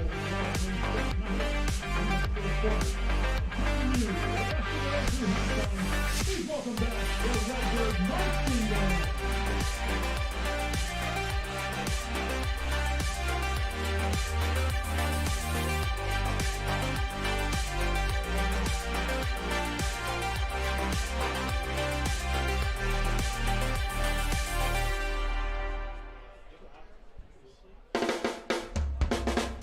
From the top of the 222 building on College Avenue in downtown Appleton, it's Varsity Roundtable.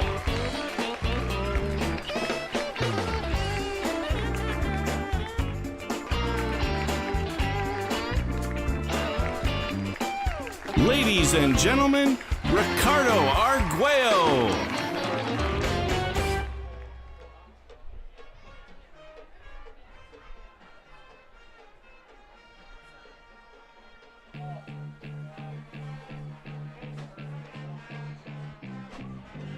Live from a secret location somewhere in northeast Wisconsin, it's Clubhouse Live. We'll look back on how the Packers fared, we'll talk football, we'll take a peek at what's next on the schedule, and we'll have our usual fun too.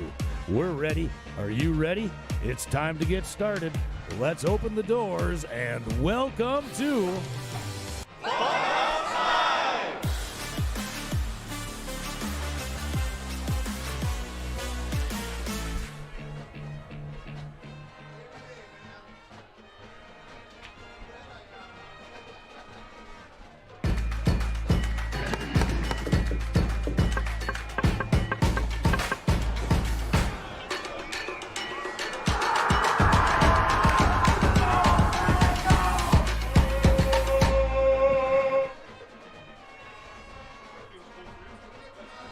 Welcome back to Nowak Family Field here on the campus of Pere High School once again as we look at our Cellcom and Cooney's Embroidery and Sportswear scoreboard shows the Neenah Rockets leading the Pere Redbirds 13-7 at halftime, week 1 Varsity Game of the Week prep football live stream matchup.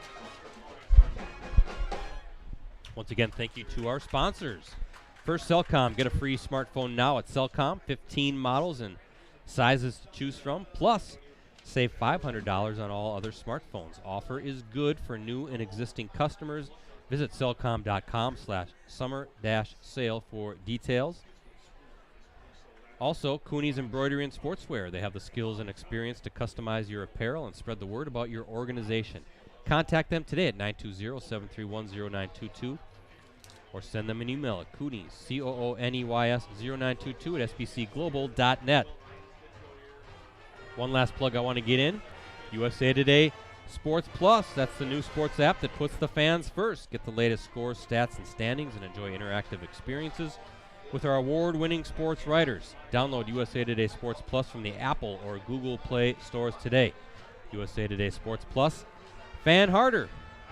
13-7 again as we look at our Cellcom and Cooney's Embroidery and Sportswear scoreboard. Ricardo, anything stand out to you in what was pretty entertaining first half for this week? It one was, matchup? and I think for Pere, you know, Strickland's going to address this, I'm sure, either at half or after the game. But they had opportunities to put points on the board, Brett. You can't leave those on the field.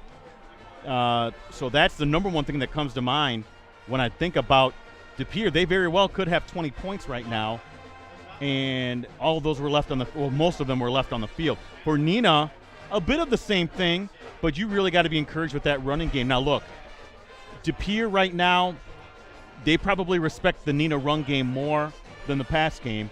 Neenah's still running for a lot of yardage, not just with Jenkins, but I think Van Evenhoven is having some nice runs as well. It looks good, yeah. You see Garrett Dean doing some things with his legs, and that's a great two-way player. By the way, he's at safety as well for Neenah. I'm really impressed with the Rockets. You talked about it before. I felt really good about them coming into the season. Remember, Brett, they made it. There were 6 teams that made it out of the Fox Valley Association. Yeah. You know, and they did some good things, you know, last season. So, well, they got a lot of guys back. Yeah, and they're losing some key guys. You know, and Coach Young was right. They beat a couple conference champions last year. They beat Menasha. Mm-hmm. We all know how good they are. And then in the playoffs, they beat Wausau West. Right.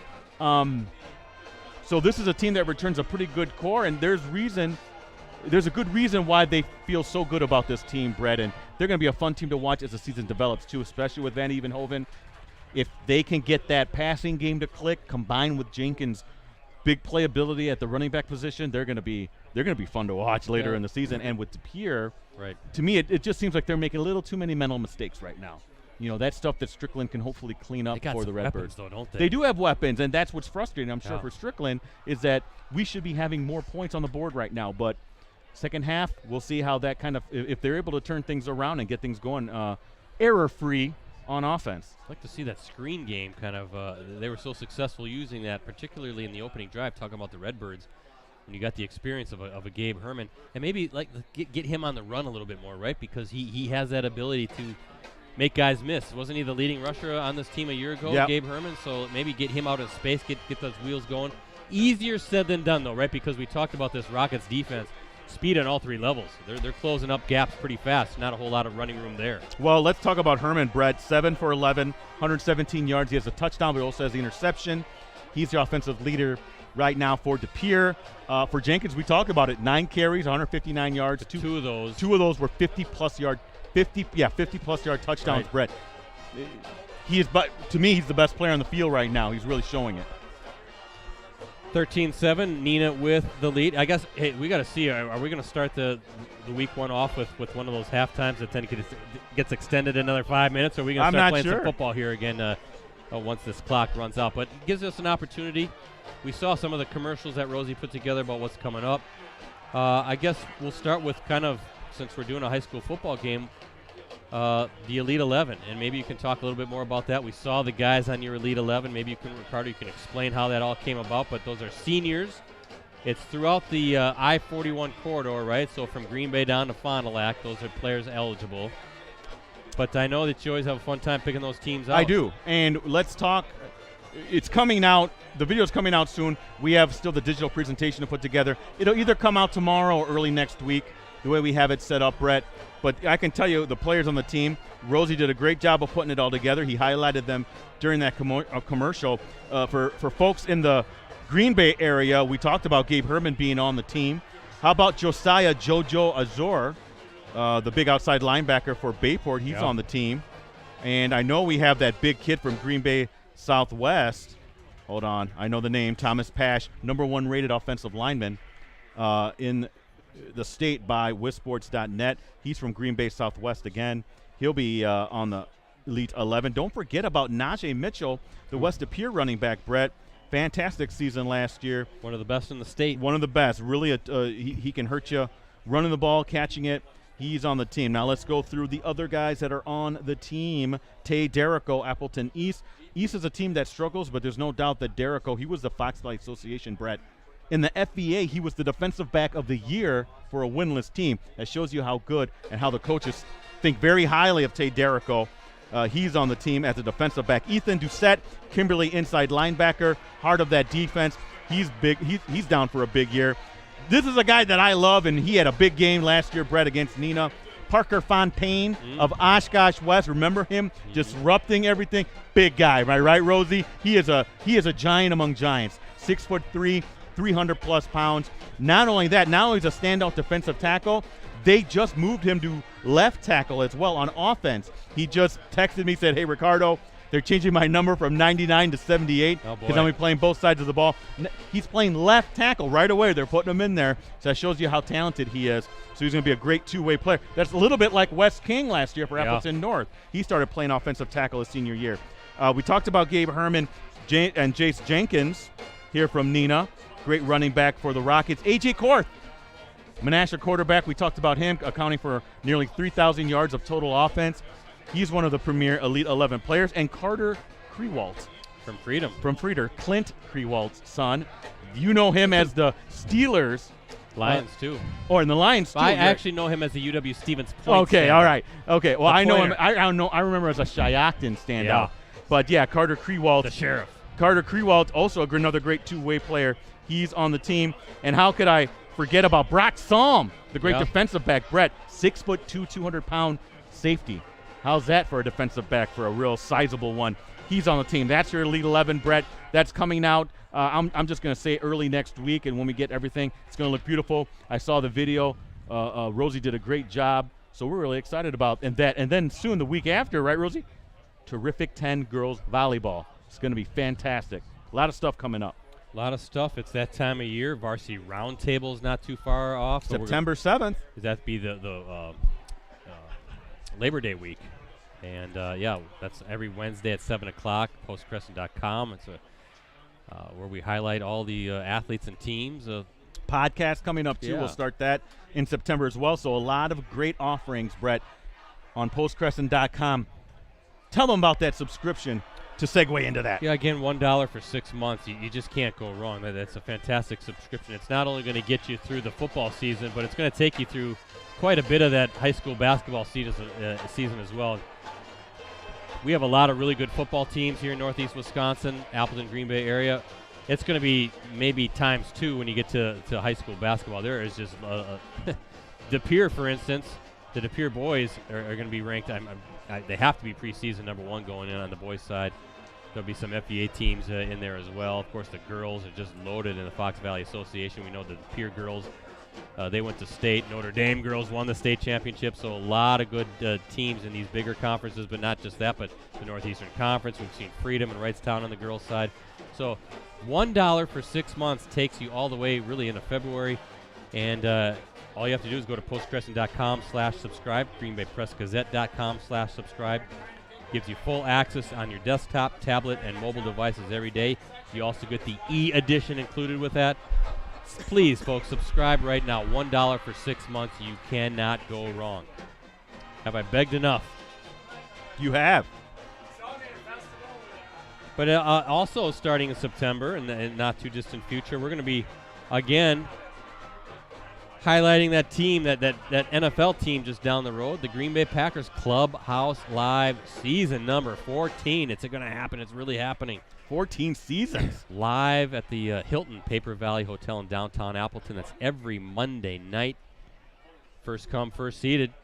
It's a live show. It's free admission. And we will be announcing our Packer player co-host very soon. That player will then bring a teammate guest on throughout the season. We have some great giveaways. We have some great fun. It's kind of a different type of show. I co-host it. Ricardo co-hosts it. He's a Bears fan, by the way, so that adds an even more interesting dynamic. It's always a tough Monday every week for me. Yeah, it's going to be tough for you this season because your Bears stink. And they're going to struggle a little bit, but I'm optimistic. Yeah, you always are. And Rosie is a part of the production crew, but we're going to start that on September 5th. That's the plan, Labor Day. You can go to clubhouselive.com or facebook.com/clubhouselive and like the page. That's where you're going to get a lot of information. We also stream the show live, and you can ask questions in real time. Ricardo will be monitoring the real-time chat. So a whole lot of ways to be engaged and really get to know the Packers in a different sort of light, away from the field, away from the helmets and the shoulder pads. It's a whole lot of fun, so definitely check it out. Season number 14, show number 301. Hard to believe. I was telling Rosie when we were walking in today that I was 37 years old when that show started. I didn't have a strand of gray hair. Now I'm 50 years old and I got gray all over my beard. Don't blame the show. I'm blaming the show and I'm blaming you guys. You guys, it's all your fault.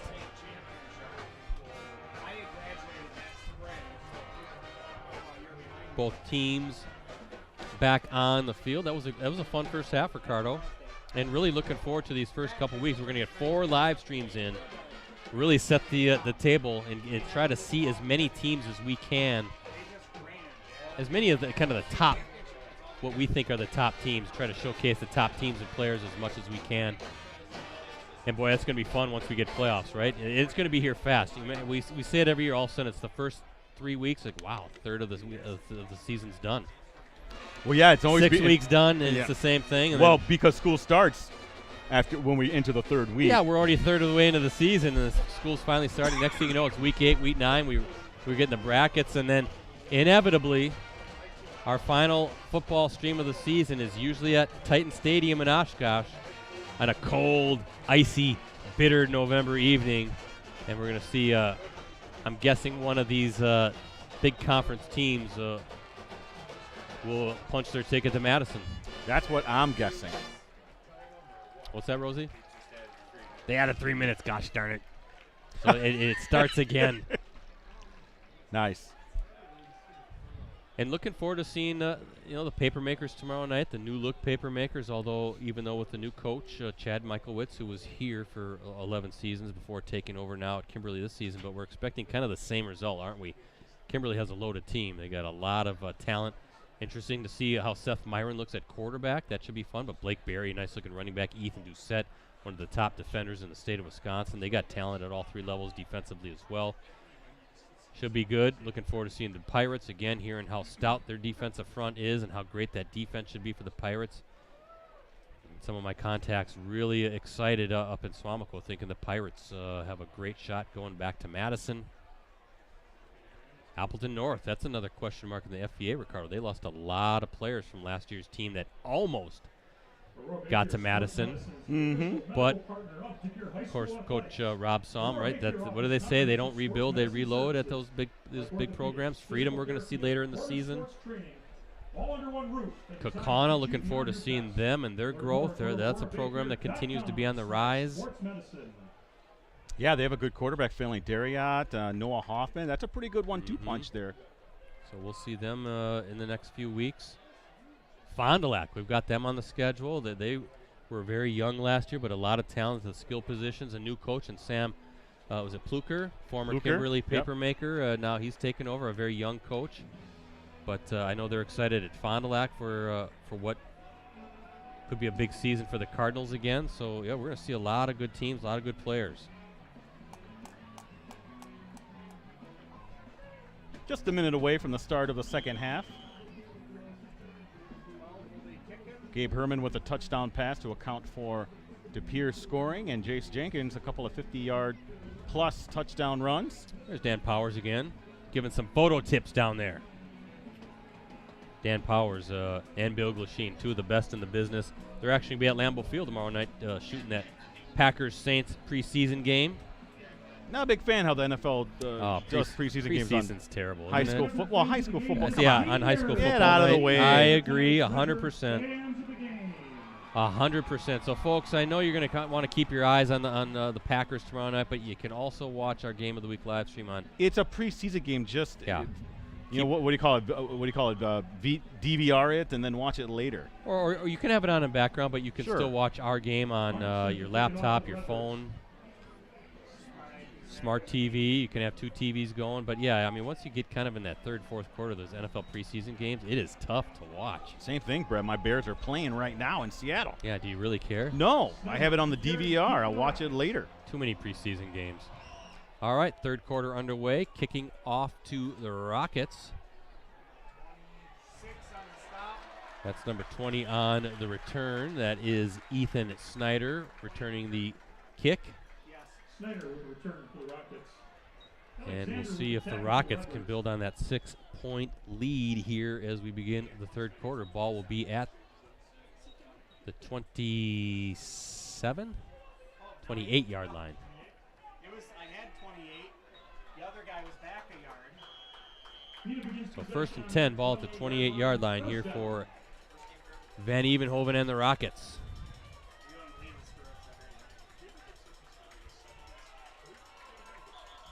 And we're going to get a procedure call right out of the chute.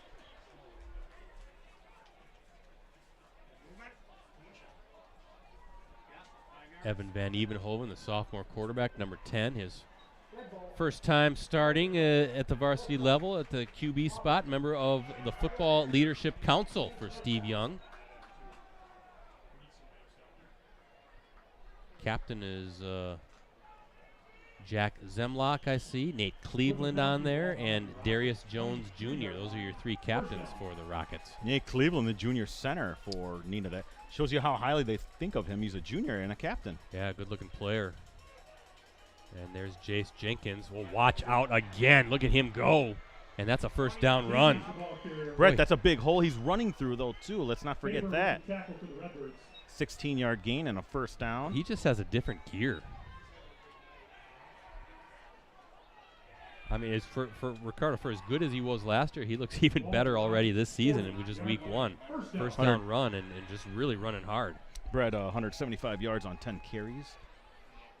My UWM math has that at 17.5 yards a carry. I'll go over the first half scoring here in a bit as Jenkins now toting the ball. Well, just about made a defender miss, but dives forward for another first down. Well, Jenkins had both of Neenah's touchdowns in the first half, a 50-yard touchdown run late in the first quarter and then a 51-yard score late in the second quarter. As for DePere, 24-yard pass from Herman to number 7, Brennan Kincaid. That was with 7:09 to play in the second quarter.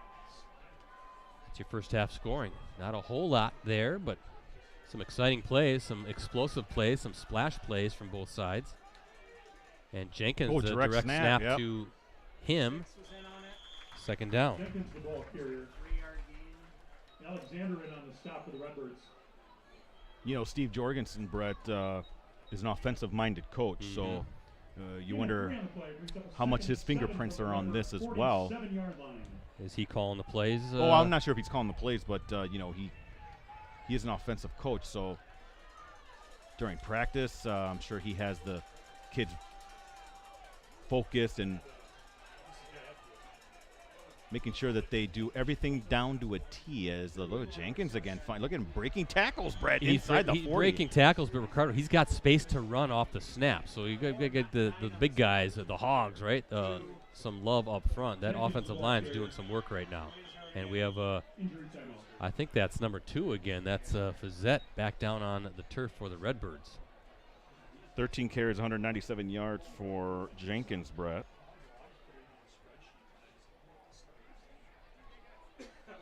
See if I can give Neenah some of the love there. Yeah, for the offensive line. I'll look it up here. I'll list the numbers for you there. You got 72, 75, Hold on a 76. minute. Blake Dietzen, we knew all about him coming back from injury. 75, you said? That's 75. Owen Grotenhouse. He's the right tackle. Who else? 76. 76, that's Dylan Thurber. 71. Lawrence Reel, the left tackle. And 63. That's, of course, we Cleveland. talked about him, Nate Cleveland. So, Brett, that's a heck of an offensive line right Yeah, there. And and Coach Young was very excited when talking about them, saying, you know, the Dietzen kid coming back from injury, Brett, 6'1", 250, you know, that's that's a big plus to add. I mean, that kid is a special athlete. I guess he can really run, and obviously he has the size to control the line of scrimmage as well. And let's get to the tight end some recognition as well. Number 83, Luke Keller, 6'2", 188-pound junior. I see he's down there as well. So doing some good work up front for this running attack by the Rockets, which features a 50-yarder and a 51-yard touchdown, pair of touchdown runs for Jace Jenkins.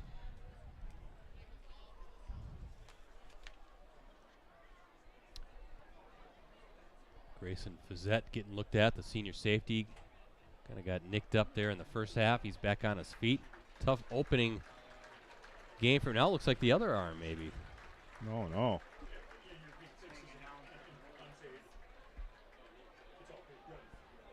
And hopefully he can get back on the field again. Again, a nice-looking player for the Redbirds. 1st and 10 for the Rockets. Ball at the 39-yard line of De Pere as action resumes. And Ricardo, I don't think they need to do anything fancy, right? This running game's working very well right now. And there's Jenkins finding a little seam along that right side. And Jenkins, a workhorse running back, Brett. He carried the ball quite often last year, more than 1,200 yards. This is his kind of game. Just let him eat. Yeah, just keep giving him the ball. Of course, you got the ability to mix in Evan Van Evenhoven. He's shown some good stuff with his legs as well. Second down, ball at the 36-yard line for the Rockets, looking at 2nd and 6. And Jenkins at 200 yards now. Wow. Brett. Now Jenkins, the direct snap again, trying to find an opening, spin move, and dives forward for maybe another yard. So it's going to be 3rd and 2 coming up. Check that 3rd and 3 coming up. Ball at the 32. Ball Redbird 32-yard line. 3rd and 3. This drive started at the 28, Brett. Well, Ricardo, opening drive here to start the second half, but this is where you got to be careful. No pre-snap stuff, right? Exactly. 7th play of the drive. Van Evenhoven waiting for the snap. The direct snap to Jenkins. Van Evenhoven was the lead blocker. Look at Jenkins go. And an easy first down inside the 25, down to about the 23. That's what I mean. They're just going to be dragging. Ball's at the 23. Gain of 9 yards for Jenkins. And this has been all Jenkins, Brett. Every carry on this, every play has featured him. First down. Rosie, you're looking down here. Look at that. 2, 2, 2, 2, 2, 2. That's a little razzle-dazzle there. There we It's a go. handoff from Jenkins to number 8 for the Rockets. Dean, the ball carrier. Grant Dean, the sophomore. Nice little design. And second and short coming up right now. That Rocket offense is just humming on the ground. Inside the 15, down to the 13. They definitely have rhythm. Second and short for Neenah. Again, what a luxury to have a running back like Jenkins. I mean, I'm guessing he's going to get it here on second and short. Although you could take a shot at the end zone. Wow, they didn't even want to take it himself. Again, a good push by that offensive line. He had a lot of space. More than enough space to get that first down. It'll be first and goal inside the 10. Good evening over the ball carrier. You see it off the snap. He had it. I mean, there was a lot of 5 yards for him to run. I mean, the blocking up front has been sensational on this drive. Goal to goal at the 9, Brett. First down. Again, you mentioned that line of Cleveland, Reel, Dietzen, Grotenhouse, and Thurber. Really. Don't forget the tight end, number 83. And number 83, Keller. yes, Keller. And there's Jenkins spinning his way inside the 5. Looks like number 91 as well doing some work. That's Darius Jones Jr. He was in as the fullback, so he's splitting time between linebacker and fullback. How do you like to have Darius Jones Jr. as your fullback? Yeah, 6'2", 226 pounds. Yeah, he's not afraid to hit some guys. So inside the 5, second down and goal, ball at the 4. Second and goal from the Redbird 4-yard line. Boy, if you're Steve Young, you just love this drive, Ricardo. Look at how much time they're taking. 7.5 minutes to go, so a lot of time here in this opening drive in the second half. Time for this De Pere defense, though, conversely. Yes, to try here's to an find opportunity a stop. for the Redbirds to stop them cold.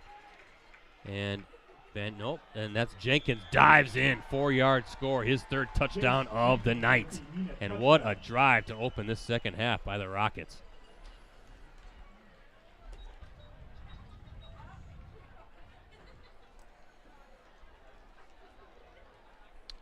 Just keep doing it until they stop it. It's a Jace Jenkins show. We have to ask Jace after the game. He's kind of brought his average down. Keller for the extra point. Oh, hey! Hit the No upright good. and no good. Keller's extra point attempt, no good. That's odd because Grant Dean was doing the kicking, was he not? Visiting Neenah Yeah. Rockets, 19, your Redbirds 7. Maybe trying some different combinations here in this week 1 game. We look at our Cellcom and Cooney's Embroidery and Sportswear scoreboard. Neenah now up 19-7 after that third touchdown run of the night for Jace Jenkins. He had a 50-yarder, a 51-yarder, and now the 4-yard plunge. A pair of PATs, no good for the Rockets. That's why it's 19-7. But what a drive there, Ricardo, to start that second half. I don't know how many plays you had them down for, but I think they were all runs. Yes, they were.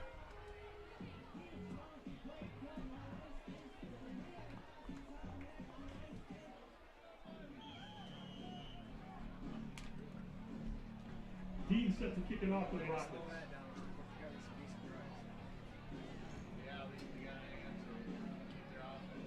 Hayden May, number 17, and Lucas Koski, number 34, back to receive this kick. Ricardo, a big drive coming up for the Redbirds here. Looks like May will have it at about the 7, looking for some space. Pretty good return, and Lucas Koski on the Redbirds return need for the something on this drive, Ricardo, to get back in it. Will Radius with the tackle. Well, this is where you look to your senior quarterback, right? I mean, he is the main figure in that offense, and if they're able to answer that with the score, then it's going to be a competitive game right till the end, Brett. Well, we'll see how the Redbirds answer, but the last thing you want to see is a 3-and-out. Exactly, and get a hot offense back on the field. Now, again, easier said than done. This Rockets defense has been very impressive, very fast. See what Herman and the Redbirds have cooked up. A little hand. Oh, there was a hole there again. Neenah doing a great job of closing in. Yeah, Devin Koski looked like he had some space. But look who's in on that tackle again. That's McGinnis. He's had a big game, and look at this. Now, I like this little change of pace, hurry up offense, getting set. Maybe they can tire out this Rockets defense and get some sort of rhythm going as Herman looking, and really nothing there. I think he just purposely threw that in the turf. Didn't like what he saw. Now third and a big third down coming up. Yeah, that play did not develop quick enough for him to try to complete that pass, Brett. Herman did a smart thing. Just throw it to the ground, live to, play another play, I guess I should say. Another down, yeah, but this is a big one right here. 3rd and 6. Well, ball at the 30. We were talking about this, Brett. A quick 3 and out would be something that puts Neenah in a position to really, I got to say this, maybe even put the game away.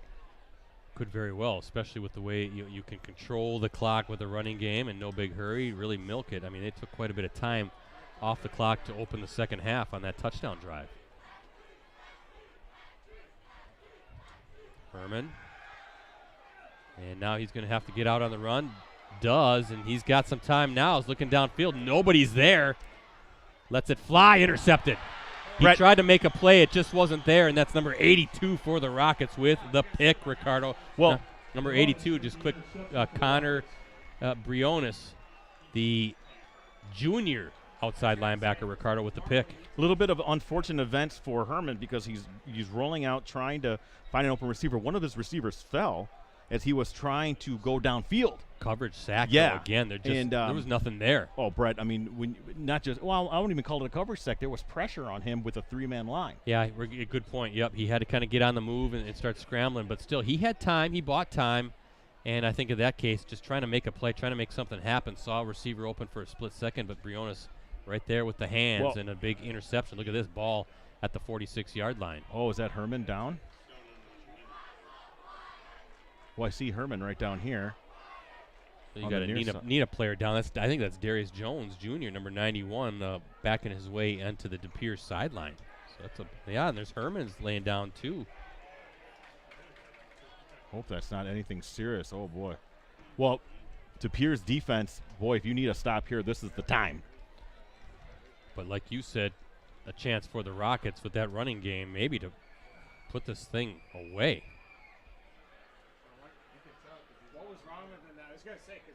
Can't quite tell what's going on with Gabe Herman there as we have a camera on him, but boy, that's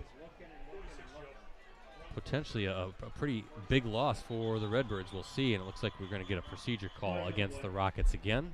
We'll see. That's got to be driving Jorgensen nuts over there, Brett. Yeah, I don't think he wants me staring at him through the press box, so I'm just going to kind of respectfully ignore him right now. No, I didn't see Darius Jones Jr. He must have gotten back to the Neenah sideline. He walked off under his own power. So that's a big name, a big performer there for the Rockets. You don't want to lose him if you're Steve Young. So trying to see what they're looking at with Gabe Herman, who's still laying there on his backside.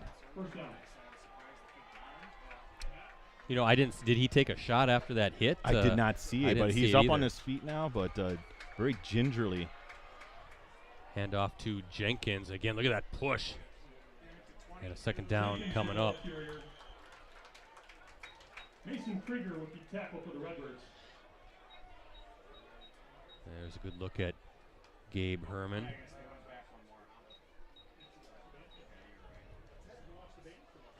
De Pere standout quarterback. Definitely gimpy coming up after that interception. He's going to try to find a seat on the bench. He's limping there a little bit, isn't he, Ricardo? He is, and he's a good kid. I talked to him for the Elite 11 photo video shoot. Talked to him at length just about, the team and everything and the coaching change, and he was very, very excited about the start of the season. Let's hope that's nothing serious as he's sitting there on the bench. Rockets going to burn a timeout. Looked like it was maybe getting a little close to a delay call. So first timeout used by either team this half. Hopefully Gabe Herman is okay. Can get back into the game here after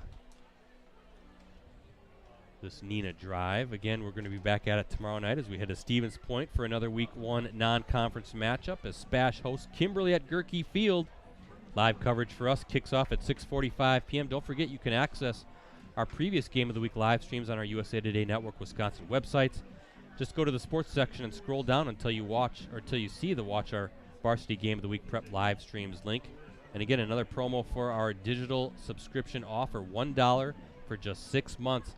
That takes you through high school football and well into the high school basketball season. Gives you the e-edition. It gives you full access on your desktop, tablet, and mobile devices every day. Just go to postcrescent.com/subscribe, greenbaypressgazette.com/subscribe, any of our sites /subscribe to get in on that great deal.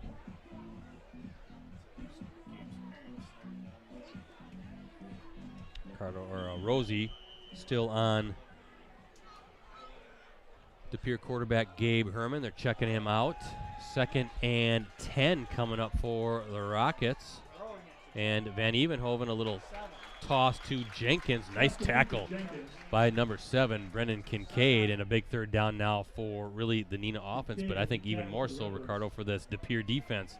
See if they can get the Rockets off the field quickly. You know, hold them here, then you give the ball right back to your offense, and hopefully, I'm not sure what Herman's status is, but. Have you seen anybody warming up down there as far as backup quarterbacks? It's a good question. I haven't. I haven't either. 3rd and long. That's Dean. Yeah. Oh, found good. the Whoa, edge. look at that block. Jenkins with a huge block to set up that 1st down run near the end. And Dean with more than enough yards for that 1st down carry. 1st and 10 at the 25, but watching that blocking up front, Dean Jenkins really took someone out and really helped Dean probably gain another 10-plus yards on that run. Yeah, 19-yard gain for Dean. 1st down and 10 at the 25, Brett. Some physical football there by the Rockets on that run. But just got to be deflating for the defense, Brett. 3rd and long, and you give that up. Van Evenhoven. Yep. Ooh, look at number 6 coming in for the Redbirds. Oh, that's Michael Alexander. Ricardo, a 5'11", 200-pound senior linebacker showing the wheel, shooting the gap, and bringing down the quarterback. Brett, that was textbook what you see. I guess. Highlight kind of play, and Alexander really showcasing that athleticism. Yeah, got the fans in front of us, the De Pere fans, hooting and hollering after that hit. So 2nd and 8. Big spot in this game for both sides. De Pere really needing a stop defensively. Maybe that is the hit that fires them up. Number 21 on the carry for the Rockets. That's Snyder. Or yes, check that, number 20, Ethan Snyder. No, I got number 21 on the carry, I thought. Was it 20? No, I'm sorry. Ethan Snyder then. Snyder very slippery. I saw him kind of glide through that line, finding the hole. 4-yard gain. Brings up 3rd and 4. Again, another tough position for that De Pere defense. Trying to slow down this Neenah run game. Well, definitely 4-down territory, obviously, ball inside the 20, so the Rockets 2 cracks at it with 3rd down and 4 to go. Van Evenhoven waiting for it. Is that Dean with the carry? And he's got the 1st down again. The offensive line getting off on the snap, pushing the trenches backwards, giving these running backs space, seams, and 1st down and 10. Ball will be at the 11-yard line, so the Rockets can still get a 1st down here. Yeah, Dean, his last 3 carries, 8, 19, and 9 yards. That goes back into the last drive as well, Brett. So he's showing some ability there at the running back position. Rockets may be on tap for, a 300-yard game on the ground? They got to be really close to that because 227 just for Jenkins. Jenkins, speak of him, with the plunge ahead, so 2nd down inside the 10, ball near the 7-yard line. Ricardo, I think you got to say, touchdown here, as we've talked a little bit earlier, really going to make it a pretty tall climb for the Redbirds, as we're late in the 3rd quarter, clock still running. And I still don't see a backup quarterback throwing the ball, so I'm assuming that Herman. They're still looking at him. On the Redbirds 7-yard line, 2nd and 6. Little flip to Dean, looking for his first touchdown of the season. And what are they going to say? He was out at the 1. Inside the 1.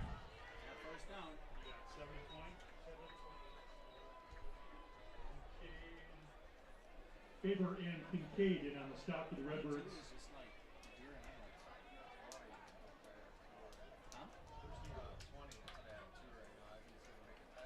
First and goal, Neenah.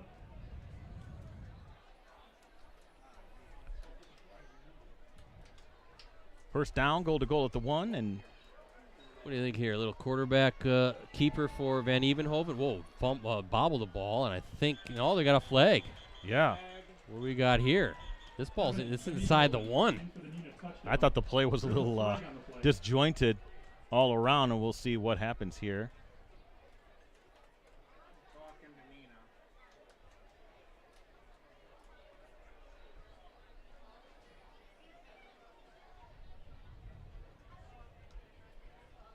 And now the officials will talk together.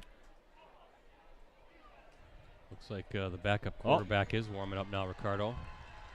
What are they saying? They're waving off the flag. No foul. So is that Van Evenhoven with a 1-yard score for the Rockets? I couldn't see, but I'm guessing. Yeah, I think we're going to give it to Van Evenhoven. I think that was him with the keeper. So a touchdown for the quarterback. A 1-yard run makes it 25-7, waiting for the PAT, and I think we're going to get a backup quarterback in for the Redbirds. But Rockets now, Ricardo, in complete control. Big second half with that running game.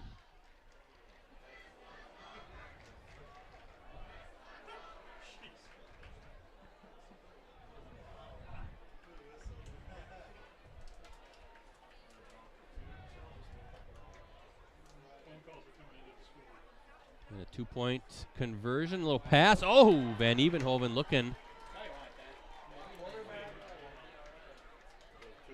Neenah's 2-point conversion attempt, no good.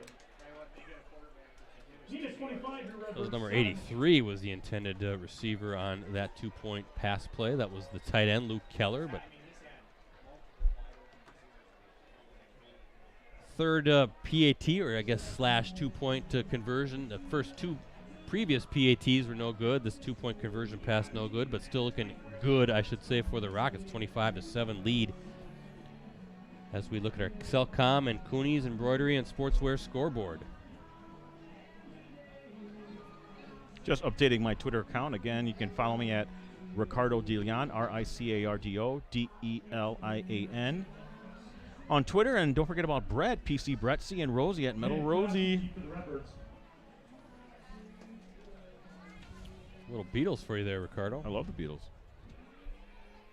And Motley. Am I right, Rosie? Kind of back-to-back. Couldn't be more polar opposite there. I Huh? should have played a little Obla Di, Obla Da for you. Oh God, I hate that song. You hate it because Lennon hated it. No, I supposedly. don't like it because it's annoying. It's a good song. It's a fun song. Try not to sing it when you hear The it. only song I dislike more than that is Maxwell's Silver Hammer. Oh boy, McCartney did have some strange ones, didn't he? Yes, he did. Not sure what some of Rocky Raccoon. Right? Yes, you keep naming them, man. Those are some odd songs. You try to erase those and just focus on the masterpieces. Brett, De Pere has ran 3 plays this quarter. Wow. Versus what are the Rockets right now? I'll have to count this. So number 12 in at quarterback for De Pere, it looks like. That will be sophomore Brock Osbar. 21 plays this quarter for Neenah. Wow. Arndt, now quarterback for the Redbirds. Oh, check that. Aren't. They said aren't, but I don't see him listed at. I see Osbar at number 12. Don't you on your I program? do as well. But Brock Osbar is a defensive lineman. Yeah. Devin Koski, the ball carrier. Koski, the ball carrier. Timoyan with the tackle for Neenah. Gain of 2 brings up 2nd and 8. Oh, that must be for Easton Aren't. 29-yard line. Okay. So he is number 12. Yes. Oh boy, that's going to really mess me up here, isn't it? So Easton Aren't the quarterback. Listed as number 4 on the program, but number 12 on the field, and Aren't going to do a little option look, but keeps it. 91 was in on it. I didn't see Jones Jr. in on the tackle for Neenah. I can see Gabe Herman. He's got some crutches there by the 30-yard line. His left knee is iced up. So that's a big storyline here for the Redbirds. One of the top quarterbacks certainly in this area. One of the better quarterbacks in the state. 3rd and 2. Hopefully it's nothing too serious for the senior, one of Ricardo's Elite 11 players.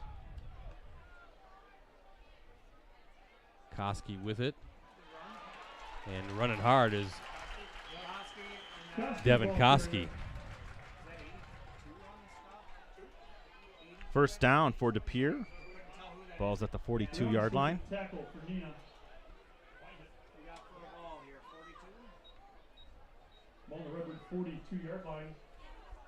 That's a Redbirds first down.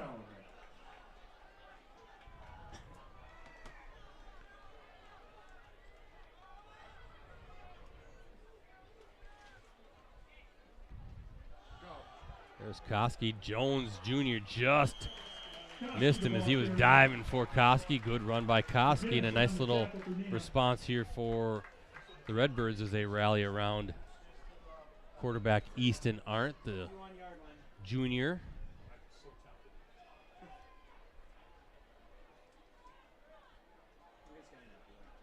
Brings up a 2nd and 3. Second and 3 for De Pere. Again, Redbirds haven't had the ball very much this quarter, but look like they're trying to get something going here Final on their play. second drive of the second half. Yeah, Ricardo, final play coming up here of this quarter as well. Just 5.6 seconds to go. As Arndt looking for some space. Oh, Wow, he's a got quick some hit. wheels. Yeah, he Good does. hit by number 82. But yeah, nice move by Arndt, number 82, Connor Briones, with the hit, and that's how the third. Well, nope, 0.6 seconds to go. You got to stop the clock. Now and we're going. Now they'll wind it up. First down. Final play of the quarter right there. That's the end of the third quarter. The visiting Neenah Rockets 25, your Redbirds 7. 12 more minutes to play in this one as we look at our It's time to get Selcom the and 50-50 Cooney's raffle tickets. embroidery and sportswear scoreboard showing the Rockets in command, 25-7. Tonight's 50-50 raffle Advantage winner over the is Redbirds in this week one game. $327. Again, Kimberly at Stevens Point. That's our next live stream. That's tomorrow night. And then we have a pair of week 2 live streams. Notre Dame at Bayport Here we next go. Thursday. Tonight's Menasha at winning Neenah next ticket Friday. number Looking forward to both of those 2, 4, games 7, 4, 8, 2, 3. as well. Hey, how about a little history lesson for you guys? All right. 8, 2, 3. Longtime football fans. I'm talking longtime football fans here in this area will remember the name Gerald Dad Brazier. Who? He was a longtime coach here at De Pere. I'm not familiar with him. Well, I'll tell you about him. Okay. Also an industrial arts teacher. He was inducted in the Wisconsin Football Coaches Hall of Fame in 1980. Led the Redbirds to 4 football championships over his 31 seasons. He also coached basketball and baseball for 33 seasons. However, after his high school coaching stint, Brazier was hired by the Green Bay Packers as their equipment manager, a position he held from 1956 through 76, though through the Lombardi era. And he is credited with coming up with the concept of the Packers G logo. So how Wow. about that? Did not know that. Lived many years at the Union Hotel downtown De Pere. I've heard that's great food there. I got to check it out sometime. But yeah, Dad Brazier. I think the field used to be named for him until it was switched over to the Nowak Family Field after the turf was installed. But they have a nice big plaque for Dad Brazier. His association with the Packers very well known. As Arndt now keeping it, looking for space. Good job setting the edge for the Rockets. So I think that was number 82. Arndt wanted to bounce it inside, but number 82 was there. Briones, again, we've called his name quite a bit. But yeah, how about that? Coming up with the concept of the Packers G logo that you see. That's historic. Yeah. I like De Pere. De Pere's a nice city. It used to have a great pizza place downtown we went to, Bilatti's. It's no longer there, but oh, they had a thin crust, Ricardo. You would have loved it there. Outstanding pizza place, an Italian restaurant. I think a lot of the Packers players used to go there back in the day. Nice town, real pretty town. A lot of real nice people here at the Pere High School. We got to come back. Not that far away from our home base in Appleton. Arndt going to sling it down the field and can't come up with the catch. Number 10, Grant Hohol, the intended receiver. So is that going to be 4th down coming up? Third down. 3rd down coming up. 3rd and 11 for the Redbirds. final 11 minutes and 5 seconds of the opener. Good to be back, isn't it? Absolutely. De Pere also, Brett, Yeah. in the movie Contact, the fictional home of the main actress in that one, Ellie Arroway. I don't know if you remember that movie, Rosie. I did not see that movie, Yeah. so I've. Oh, no, boy. Intercepted. That's at the 30. Watch out. Watch out. This could be 70-yard return. Far sideline, still on his feet. Finally brought down, but Ricardo, good hands by Grant Dean. The sophomore safety, he read that the entire way, jumped up, or kind of stepped up into the middle of that field, jumped, grabbed it, and a beautiful return. And really setting it up now well for the Rockets to, I guess you could almost say, officially put this thing away at the 25-yard line. 55-yard return there by Dean, and that's a kid that was talked about quite a bit by Steve Young because as a freshman, Brett, he was making plays. He was starting. You don't see that very often, a freshman starting at the FBA level, but that's what you had with Grant Dean. Well, that's impressive, isn't it? And now Jace Jenkins, a big hole right up the gut. Jenkins the ball carrier.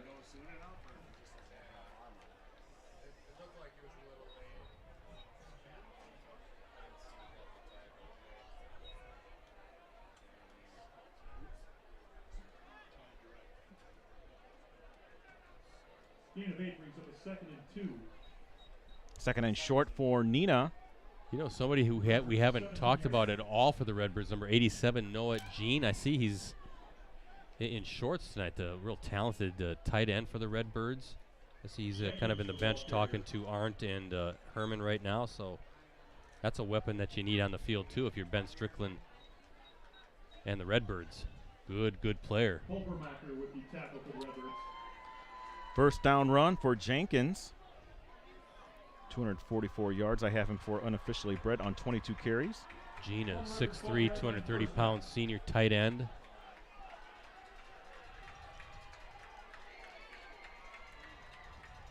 There's Jenkins again, trying to find a hole. Boy, he's just running guys over. Jenkins the ball carrier. Yeah, he's going to have a nice ice bath tonight, huh? Really running I'm not hard. sure he needs one. I think he's feeling pretty good right now. 249 yards, 23 carries. Brett, I start up the athlete of the week again. Okay. So I'm going to guess that Jenkins might just be on that short list. 2nd and 5, ball at the 7-yard line. Another piece of content with that $1 for 6-month digital subscription. Have I sold it enough, have. guys? Just Jenkins, a few more times. Looking for his fourth touchdown, right? He's got 3 touchdown runs so far. Looking to make it number 4 here in a bit. Is this enough for the first down? And it is. First and goal coming up. Ball at the 2. Johnson in on the tackle for the Redbirds. Rosie, I was thinking maybe we can create some certificates to hand out for these athletes of the week. I think you should give him $25 of your own money. I'd be out of money after 4 weeks. Think Jenkins going to get his A little bit of a flinch. A little bit of a flinch there. Flag on play. So, as well as Neenah has played, some of this stuff, right, will show up on film. Oh, boy. They're going to, some correctable pre-snap stuff to get ready for their big matchup against the Blue Jays next Friday night at Rocket Stadium, a game that we will stream. That's what you want as a coach, right? You want to have a nice win, but definitely have some stuff to correct and keep working on. Looks like De Pere going to call a timeout.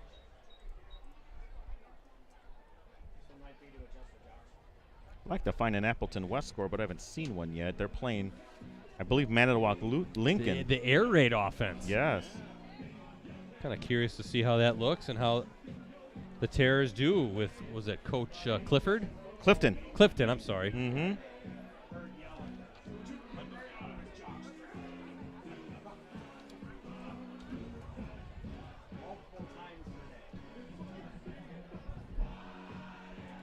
That game is at Appleton West. So I hope to see Clifton wouldn't update his. Not during the game. No, but I'll look anyway. But yeah, I don't see anything. Do the Terrors play any games at the Bonta Bowl anymore? Or is it Yeah, all I think on they do campus? against East, Oh, or okay. against their intra-city rivals, because there's just not enough space at the stadium there. Am I right, Rosie? That's not big enough to hold a big game like that. You think they'll have them there, not at the Bonta Bowl? Oh, wow. Because they bring out like 2 end zones and 2 other. Okay. Maybe they've officially moved. their It's a home nice football field. games. It is nice, yeah. First and goal for the Rockets from the 7-yard line. Van Evenhoven hands off to Jenkins, and That's he's it. in, standing up. A 7-yard score for Jenkins. His 4th touchdown run of the game. 261 yards, 25 carries, 4 touchdowns. Not a bad night. Runs a 50, 51, 4, and now 7 yards. And it looks like Keller out for the PAT.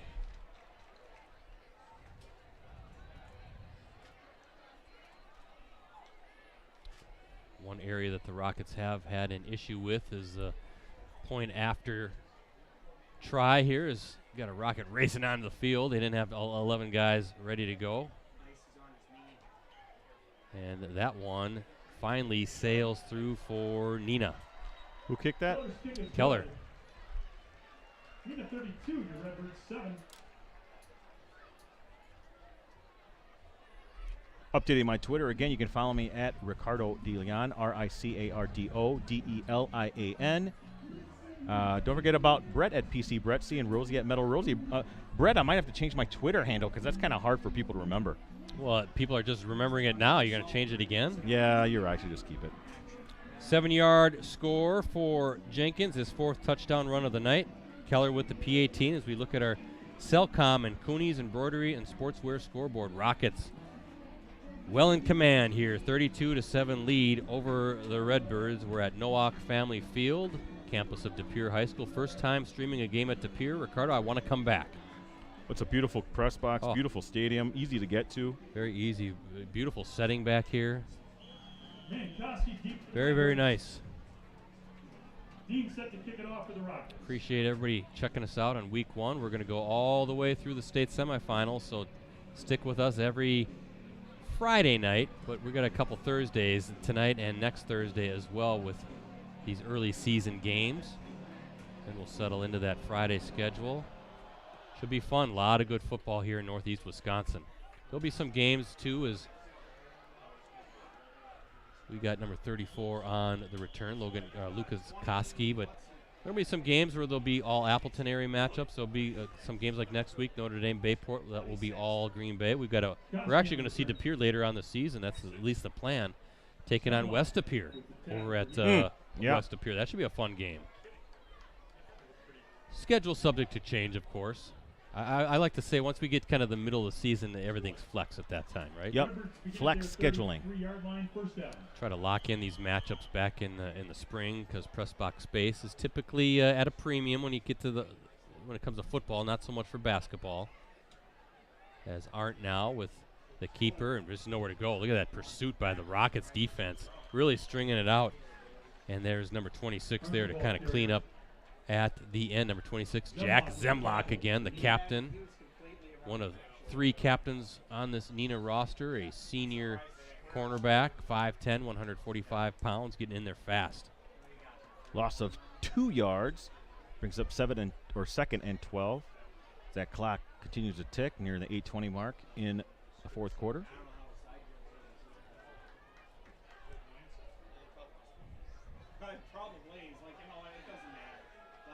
Arndt, nice throw, nice catch by number 18, Mitchell Doreen. I think that's one of the cool things. How long have we been streaming games? Since 2008, I think. It's been that long. One of the cool things, we started as really an Appleton coverage team, right? We kind of did like a lot of the Appleton teams. It's been fun to branch out. I mean, we've gone down as far as Fond du Lac. We've gone as far west as Marshfield. Those Marshfield, Stevens Point, Wausau, and Wisconsin Rapids teams, also part of our USA Today Network Wisconsin coverage. We've gone as far group. east as Brilliant. we've done a brilliant game. I mean, but we really it's been fun to branch out and really get the Green Bay area primarily involved. You know, the two kind of bigger markets in our G10, Green Bay, Appleton. So many good teams here throughout the kind of I-41, you could say. So just in case there's folks out there wondering, how come you're doing 2 Green Bay teams? Well, one of the better games of the night.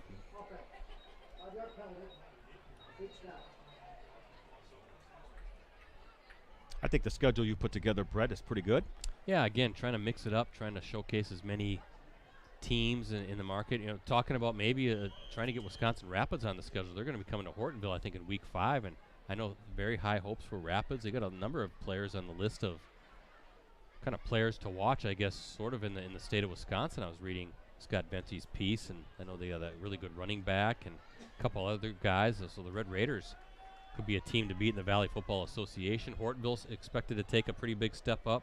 A lot of young players last year for the Polar Bears. They should be a little bit better this year, so that could be a fun Week 5 matchup as we get some of the Central teams in. And there's Dean again, Ricardo. Another interception, another play by number 8 for the Rockets. Boy, he's had a big game. Grant Dean, just a sophomore. He's had a big game.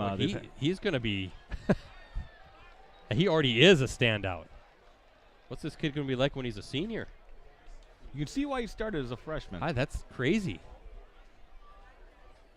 Another turnover, interception for the Redbirds. You can start to see some of the Redbird fans. They're calling it a night.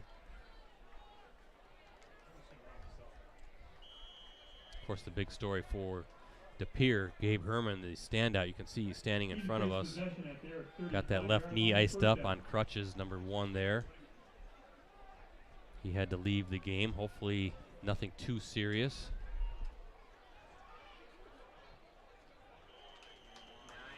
Van Evenhoven's still in. That's number 21 on the carry. Joe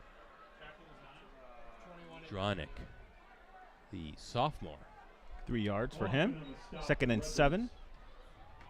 And now if you're Neenah, you just want to run it out. Run it out. Get out of here with no injuries. And get ready for Menasha.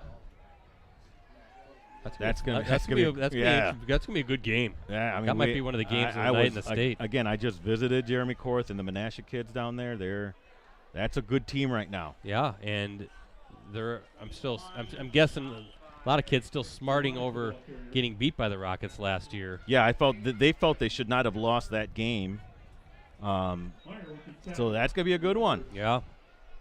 Well, again, Menasha, one of the top teams, went in Division 3 this year. Division 3. And the Rockets with that physical running game and speed defensively. So that's going to be a good matchup. Looking forward to that one. That's at Rocket Stadium. Always good to visit. That'll be our last visit potentially to Rocket Stadium. Remember, they're building a new high school for Neenah. That's true. Looking forward to seeing how that ends up looking when all's said and done. Have a nice turf field at the new complex. Van Evenhoven. Oh, boy. Is this going to be a 55-yard score for Van Evenhoven? It is. 55-yard run. 3rd touchdown run of the night for the Rockets of at least 50 yards. And you see his wheels. I just heard somebody down at the press box just say, oof, long night for that De Pere defense.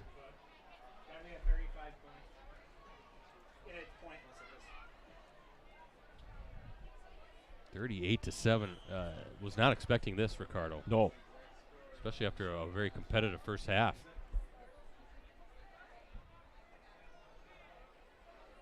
But give credit, Van Evenhoven showing some really good, cutbacks and some speed.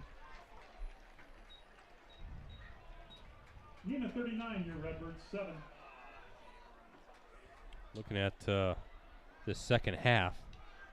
4 touchdown runs, 2 by Jace Jenkins, and that's the 2nd touchdown run for Van Evenhoven. Remember, he had that 1-yard touchdown plunge late in the 3rd quarter. 6 touchdown runs in all for the Rockets, 4 by Jenkins, 2 now by Van Evenhoven. 32 straight points for Neenah. It was 13. Unanswered. It was 7. Yeah, 7:30. Right. It was 7-7 after that touchdown pass from Herman to Kincaid with 7:09 to play in the second quarter. That tied it at 7 apiece, and 32 straight points for the Rockets. Dean set to kick it off. Well, look at runs of 50, 51, and now 55 yards, touchdown runs for the Rockets. Steve Young's going to be enjoying watching the film on this one tonight.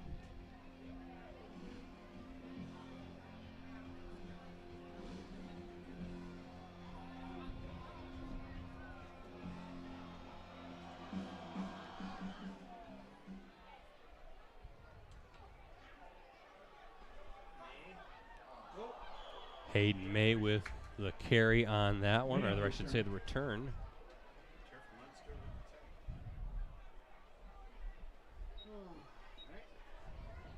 Yard line, 23. Redbirds begin possession on their 23-yard line, first down.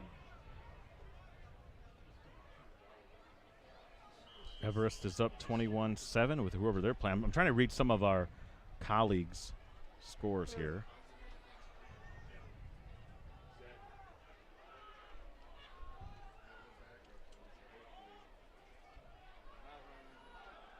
Devin Koski with the carry on that one. So Ricardo, Devin Koski, the ball carrier. awfully impressive performance for the Rockets. You know, I could sense the confidence, especially when I talked to Jace Jenkins as well. And then this week I talked with Coach Young, and, you know, it was a quiet confidence breath. They weren't bragging or anything, but they felt like, hey, we're going to be pretty good this year. You know, last year we were one of the 6 FVA teams to make it, but we did some good things. We beat Menasha, beat Wausau West in the playoffs. You know, I think they ran into a bus, so I'm not sure if they were Appleton North. Appleton North and level 2, I mean, second round. Come on, Appleton North was one of the top. You could make a case they were the best team in the state. They coulda, shoulda, woulda, right? Right. Losing that tough game to Franklin in the state semifinals, a game we live streamed. Had a big lead and couldn't hold on. Yeah. Okay, seriously, they didn't. That's going to be a very interesting FVA race, isn't it? It is. Always is. Be interesting in the FRCC too. How do the Redbirds respond? What's the status of Gabe Herman, who went out with the injury? St. Clair and on the tackle for Neenah. You know, they got a big game. Going to see that when they play Bayport later in the season. That will be October 7th here, second to last game of the season, so a Week 8 game. Looking at De Pere's schedule, they got Wausau West next week, and then Pulaski after that. Yeah. And I know Pulaski is a pretty darn good program as well. So 3 straight tough games coming up for the Redbirds to open the season. 34. Nice speed on that pitch. Lucas Koski, flag on the play. Oh, it's been one of those nights for De Pere. Looking at the Neenah schedule here. St. Clair with the stop for Neenah. Menasha next week, then at Oshkosh West Week 3, Fond du Lac Week 4, Appleton North Week 5. So a very tough opening schedule for the Rockets as well.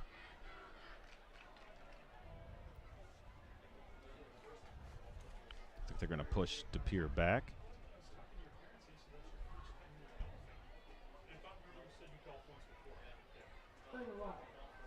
The only final we have is Lomira 53 over Huracan Hustisford. So, I'm sorry, Lomira 53-7 over Huracan Hustisford. But trying to talk to our guys back at the mothership, Brett. I think, isn't Mike Sherry right at, he's in the, he's at Preble, right? Yeah, I believe he was coming to the DC Everest game. Yeah, so I think that's at Preble.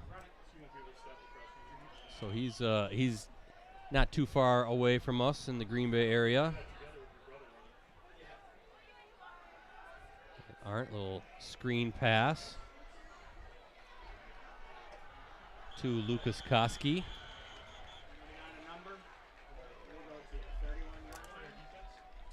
Pass complete to Koski.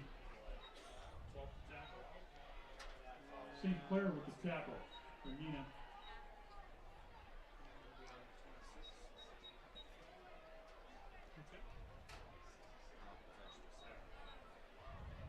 Fourth down. Again, folks, Dan Powers, our photojournalist, will have a photo gallery of this one not too long from now on postcrescent.com and greenbaypressgazette.com, so check out all of his great images as the Rockets take a timeout. We'll be at Gerke Field tomorrow night. Looking forward to the trip over to Stevens Point. Easy trip from the Appleton area. Should be a very interesting game. I know Spash had a nice season last year, Ricardo. Mike Sherry did talk to the new head coach over there for the Panthers, and they got some guys to replace, though. Yep. And the Paper Makers, see how they look in the Chad Michaelwitz era. New coach, but we want to also let folks know that most of the assistants from the Steve Jones regime still there. So That keeps the continuity, doesn't it? Oh, it does. Keeps everything. That's an excellent coaching staff. So I don't think you're going to see too much in the way of changes for the Paper Makers. Probably get away from that, but whoa, he does pick it up. He's got some guts. I'd have been running away from that thing. Jackson Schloman. He looks up at me and says, "Take that." Logan Doss would be tackled for the Redbirds. What's your plan? You got to get down there and talk to some folks, Ricardo? yeah, definitely. And then maybe mostly Appleton Central or based with the Neenah guys, but I'm gonna hopefully try to get what the update is on Herman. You're going to do what's the game plan again for the coverage this season? You have a Sunday column again? Yeah, Sunday column, how's kind that of work? wrapping up what I've seen. It's going to be, there'll be two elements to it. There'll be an Appleton area focus and then a kind of around the valley thing going on too. Folks are very excited. Looks like Hudson Lurtle, backup quarterback in now, another sophomore for the Rockets. Brady Hayes in on the tackle for the Redbirds. Everest 28, Preble 14. That's a score from. That's of note for the FRCC folks. The Evergreens. We streamed at DC Everest that sectional final between the Rockets and Eau Claire Memorial. They were very accommodating to us. Enjoyed Very going nice. over there to Schofield. Nice campus, beautiful setup over there. Nice gymnasium. One of those classic Central Wisconsin barns where they're just huge. Think about Marshfield. I enjoyed that very much. Going up there to DC Everest. Mm-hmm. Very nice school. I may have had a concession hot dog. That's what you need to start. You got to do your concession ratings. I might have to do that. Yeah. Rate the hot dogs, right? I'm very discerning when it comes to that. I know what hot dog ranks the worst, and that's the Camp Randall hot dogs at State. Oh yeah. Well, they taste fine, but you can't. You just can't stop looking at it and think that you're consuming human flesh. Oh, yeah. And it starts turning a weird bruised purpley color when they're in there for a while. It's I feel like I'm starring in Soylent Green, that old movie with Charlton Heston, where you know what I'm talking about, Rosie? Soylent Green is people. I just know when I ate those hot dogs that by the end of the night I was curled up and crying. The brats though are good. My stomach was churning. The brats are good. Usually just confiscated a sub from a local sub shop and then ate some popcorn.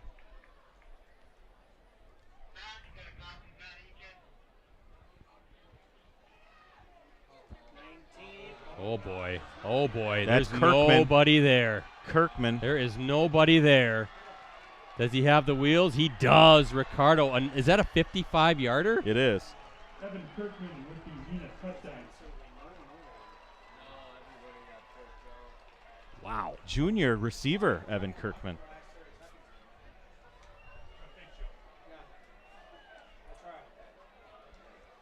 Evan Kirkman, number 19.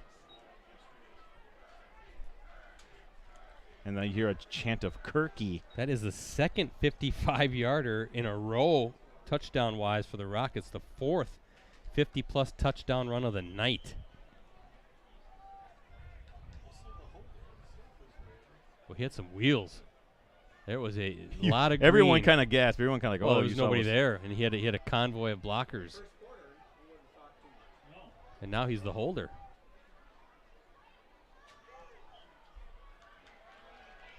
And the kick is good. Nobody expected this one, No. Brett. No, particularly this half. Remember, guys, it was 13-7 at the half. It was. 32 unanswered points from that in the second half, I should say. 38 straight points for the Rockets after that 7-7 tie. I was going to say now it's running clock time, but it really doesn't matter, does it? 38.7 seconds to go. 46-7 as we look at our Cellcom and Cooney's embroidery and sportswear scoreboard. I'm stunned by this final score, or what the soon-to-be final score.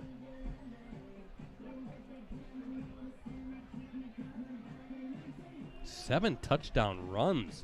They must have close to 500 yards rushing. 400. Got to be over 400 yards, right? It's a lot. I don't have everything added up. That's the understatement of the year right there. Maybe they should just convert to the old single wing.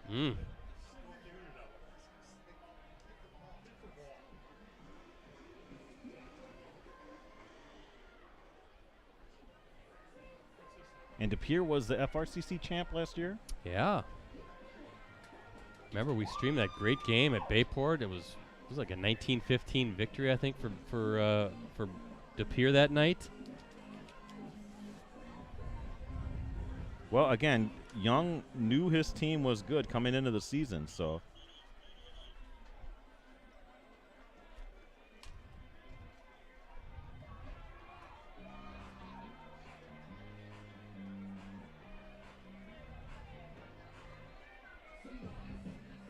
Van Koski deep for the Redbirds.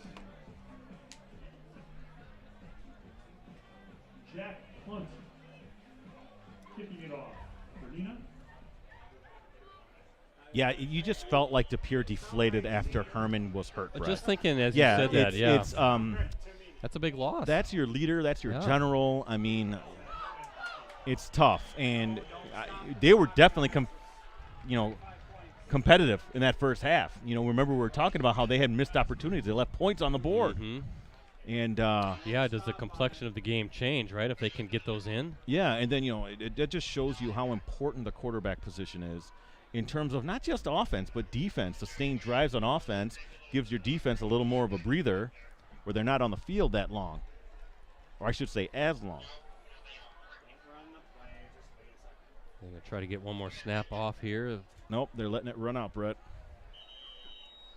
And that is the whistle. Scoreboard says 0. That makes this one official, guys. 46-7. The Rockets, convincing, resounding, dominating win as we look at our Cellcom and Cooties embroidery and sportswear scoreboard. Ricardo, I know you got to get down there, but I guess some quick final thoughts. Well, let's start with De Pere. You're kind of touching on them. The injury to Gabe Herman, you can see him on crutches right there. That's a big loss. Let's hope that that's not season ending, because if it is, that really puts them in a tough spot. I know they got the young kid, look good at times. Number 4, what was his? Arndt. Yeah. But still, you lose a guy that's one of the best quarterbacks in the state, not just in the Valley, considered one of the best in the state. And that's going to be a big storyline for them if he's gone for a couple games or maybe the season. Well, he's got and see the ice wrapped up on his left knee area there and the crutches. In the first half, you saw De Pere's competitive, right? Yeah. The 45-7. I mean, it got out of hand in the second half when he got hurt, but they're a competitive team with most teams. If when Herman's there at quarterback. Now for Neenah, you build off this. Now, one thing we'll talk about the quarterback again here. Van Evenhoven was really great showing off his legs. That passing game needs to develop, okay? They're going to be in games. Load up, aren't they? They're going to load up. Teams are going to focus on Jenkins and make Van Evenhoven beat you through the air. Right. So that's another storyline to watch with Neenah. His maturation is going to be a barometer for the team, in my opinion. Their defense is already, in my opinion, one of the better ones in the area. They're going to have really no question marks there, but that offense still evolving, I guess, because right now it's Jenkins heavy. And for good reason. He's one of the best running backs in our area. No doubt about it. But you bring up a great point. Now there's film. Now you can kind of see who's doing what. You can start game planning a little bit better. You're right. Teams are going to load up in the box and say we're going to make you throw the ball. And although I say that's easier said than done to load up the box, I think that Neenah they're a physical team. They're a physical line, and Jenkins is a hammer. He's got the speed, but he's powerful as well. So. Well, hey, can't wait to see next week and how that's going to play out for Menasha. Yeah, that's going to be a great and hope game. all the best for Gabe Herman, and hope he gets back on the field because he's a good player. He I'd is. like to see him continue on the senior season. Well, Brett, I'm going to head down there, and we'll see you guys all tomorrow. All right, doing this up over at Gerke. You gonna be there earlier? Oh, I'll be in what? there earlier. We need to grab a pizza at a certain place, which will remain unnamed. They're not a sponsor, so we Yes, can't really not a say sponsor. anything, so be quiet. So, guys, thank you again. Yep. We'll see you back. We're off and running again. Here we go. Week 1 in halfway in the books. We got another Week 1 game coming up. I'll run that down for you here in a little bit. But first, I want to run down the scoring. All Neenah tonight, other than the one touchdown by the Redbirds. 4 touchdowns for Jace Jenkins. 50 yards, 51 yards, 7 yards, and 4 yards. A sensational night for one of Ricardo's Elite 11 players.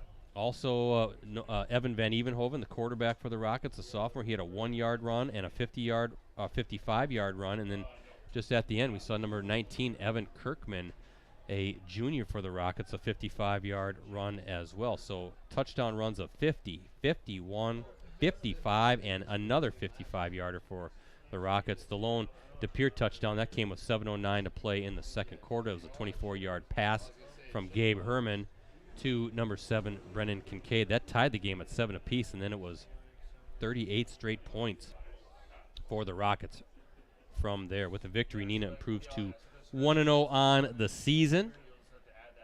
Up next for the Rockets, they're home against rival Menasha next Friday in a non-conference matchup that we will stream from Rocket Stadium. Kickoff is scheduled for 7 p.m. As for De Pere, the Redbirds 0-1 to start the 2022 season. They'll be back right here next week, home against Wausau West. That's a next Thursday night game. Non-conference matchup. Kickoff is scheduled for 7 p.m. Be sure to check out Ricardo, the box scores after tonight's game. It'll be interesting to see the yardage total for the Rockets as far as what they ended up on the ground, but it was just an impressive performance on both sides of the football, and all the best to Gabe Herman. Hope that he can get his way back onto the field very soon. A terrific quarterback, and want to see him back on the field, Rosie, because he's a fun one to watch for sure. We'll be back at it tomorrow night. Another Week 1 game for us as we head to Stevens Point.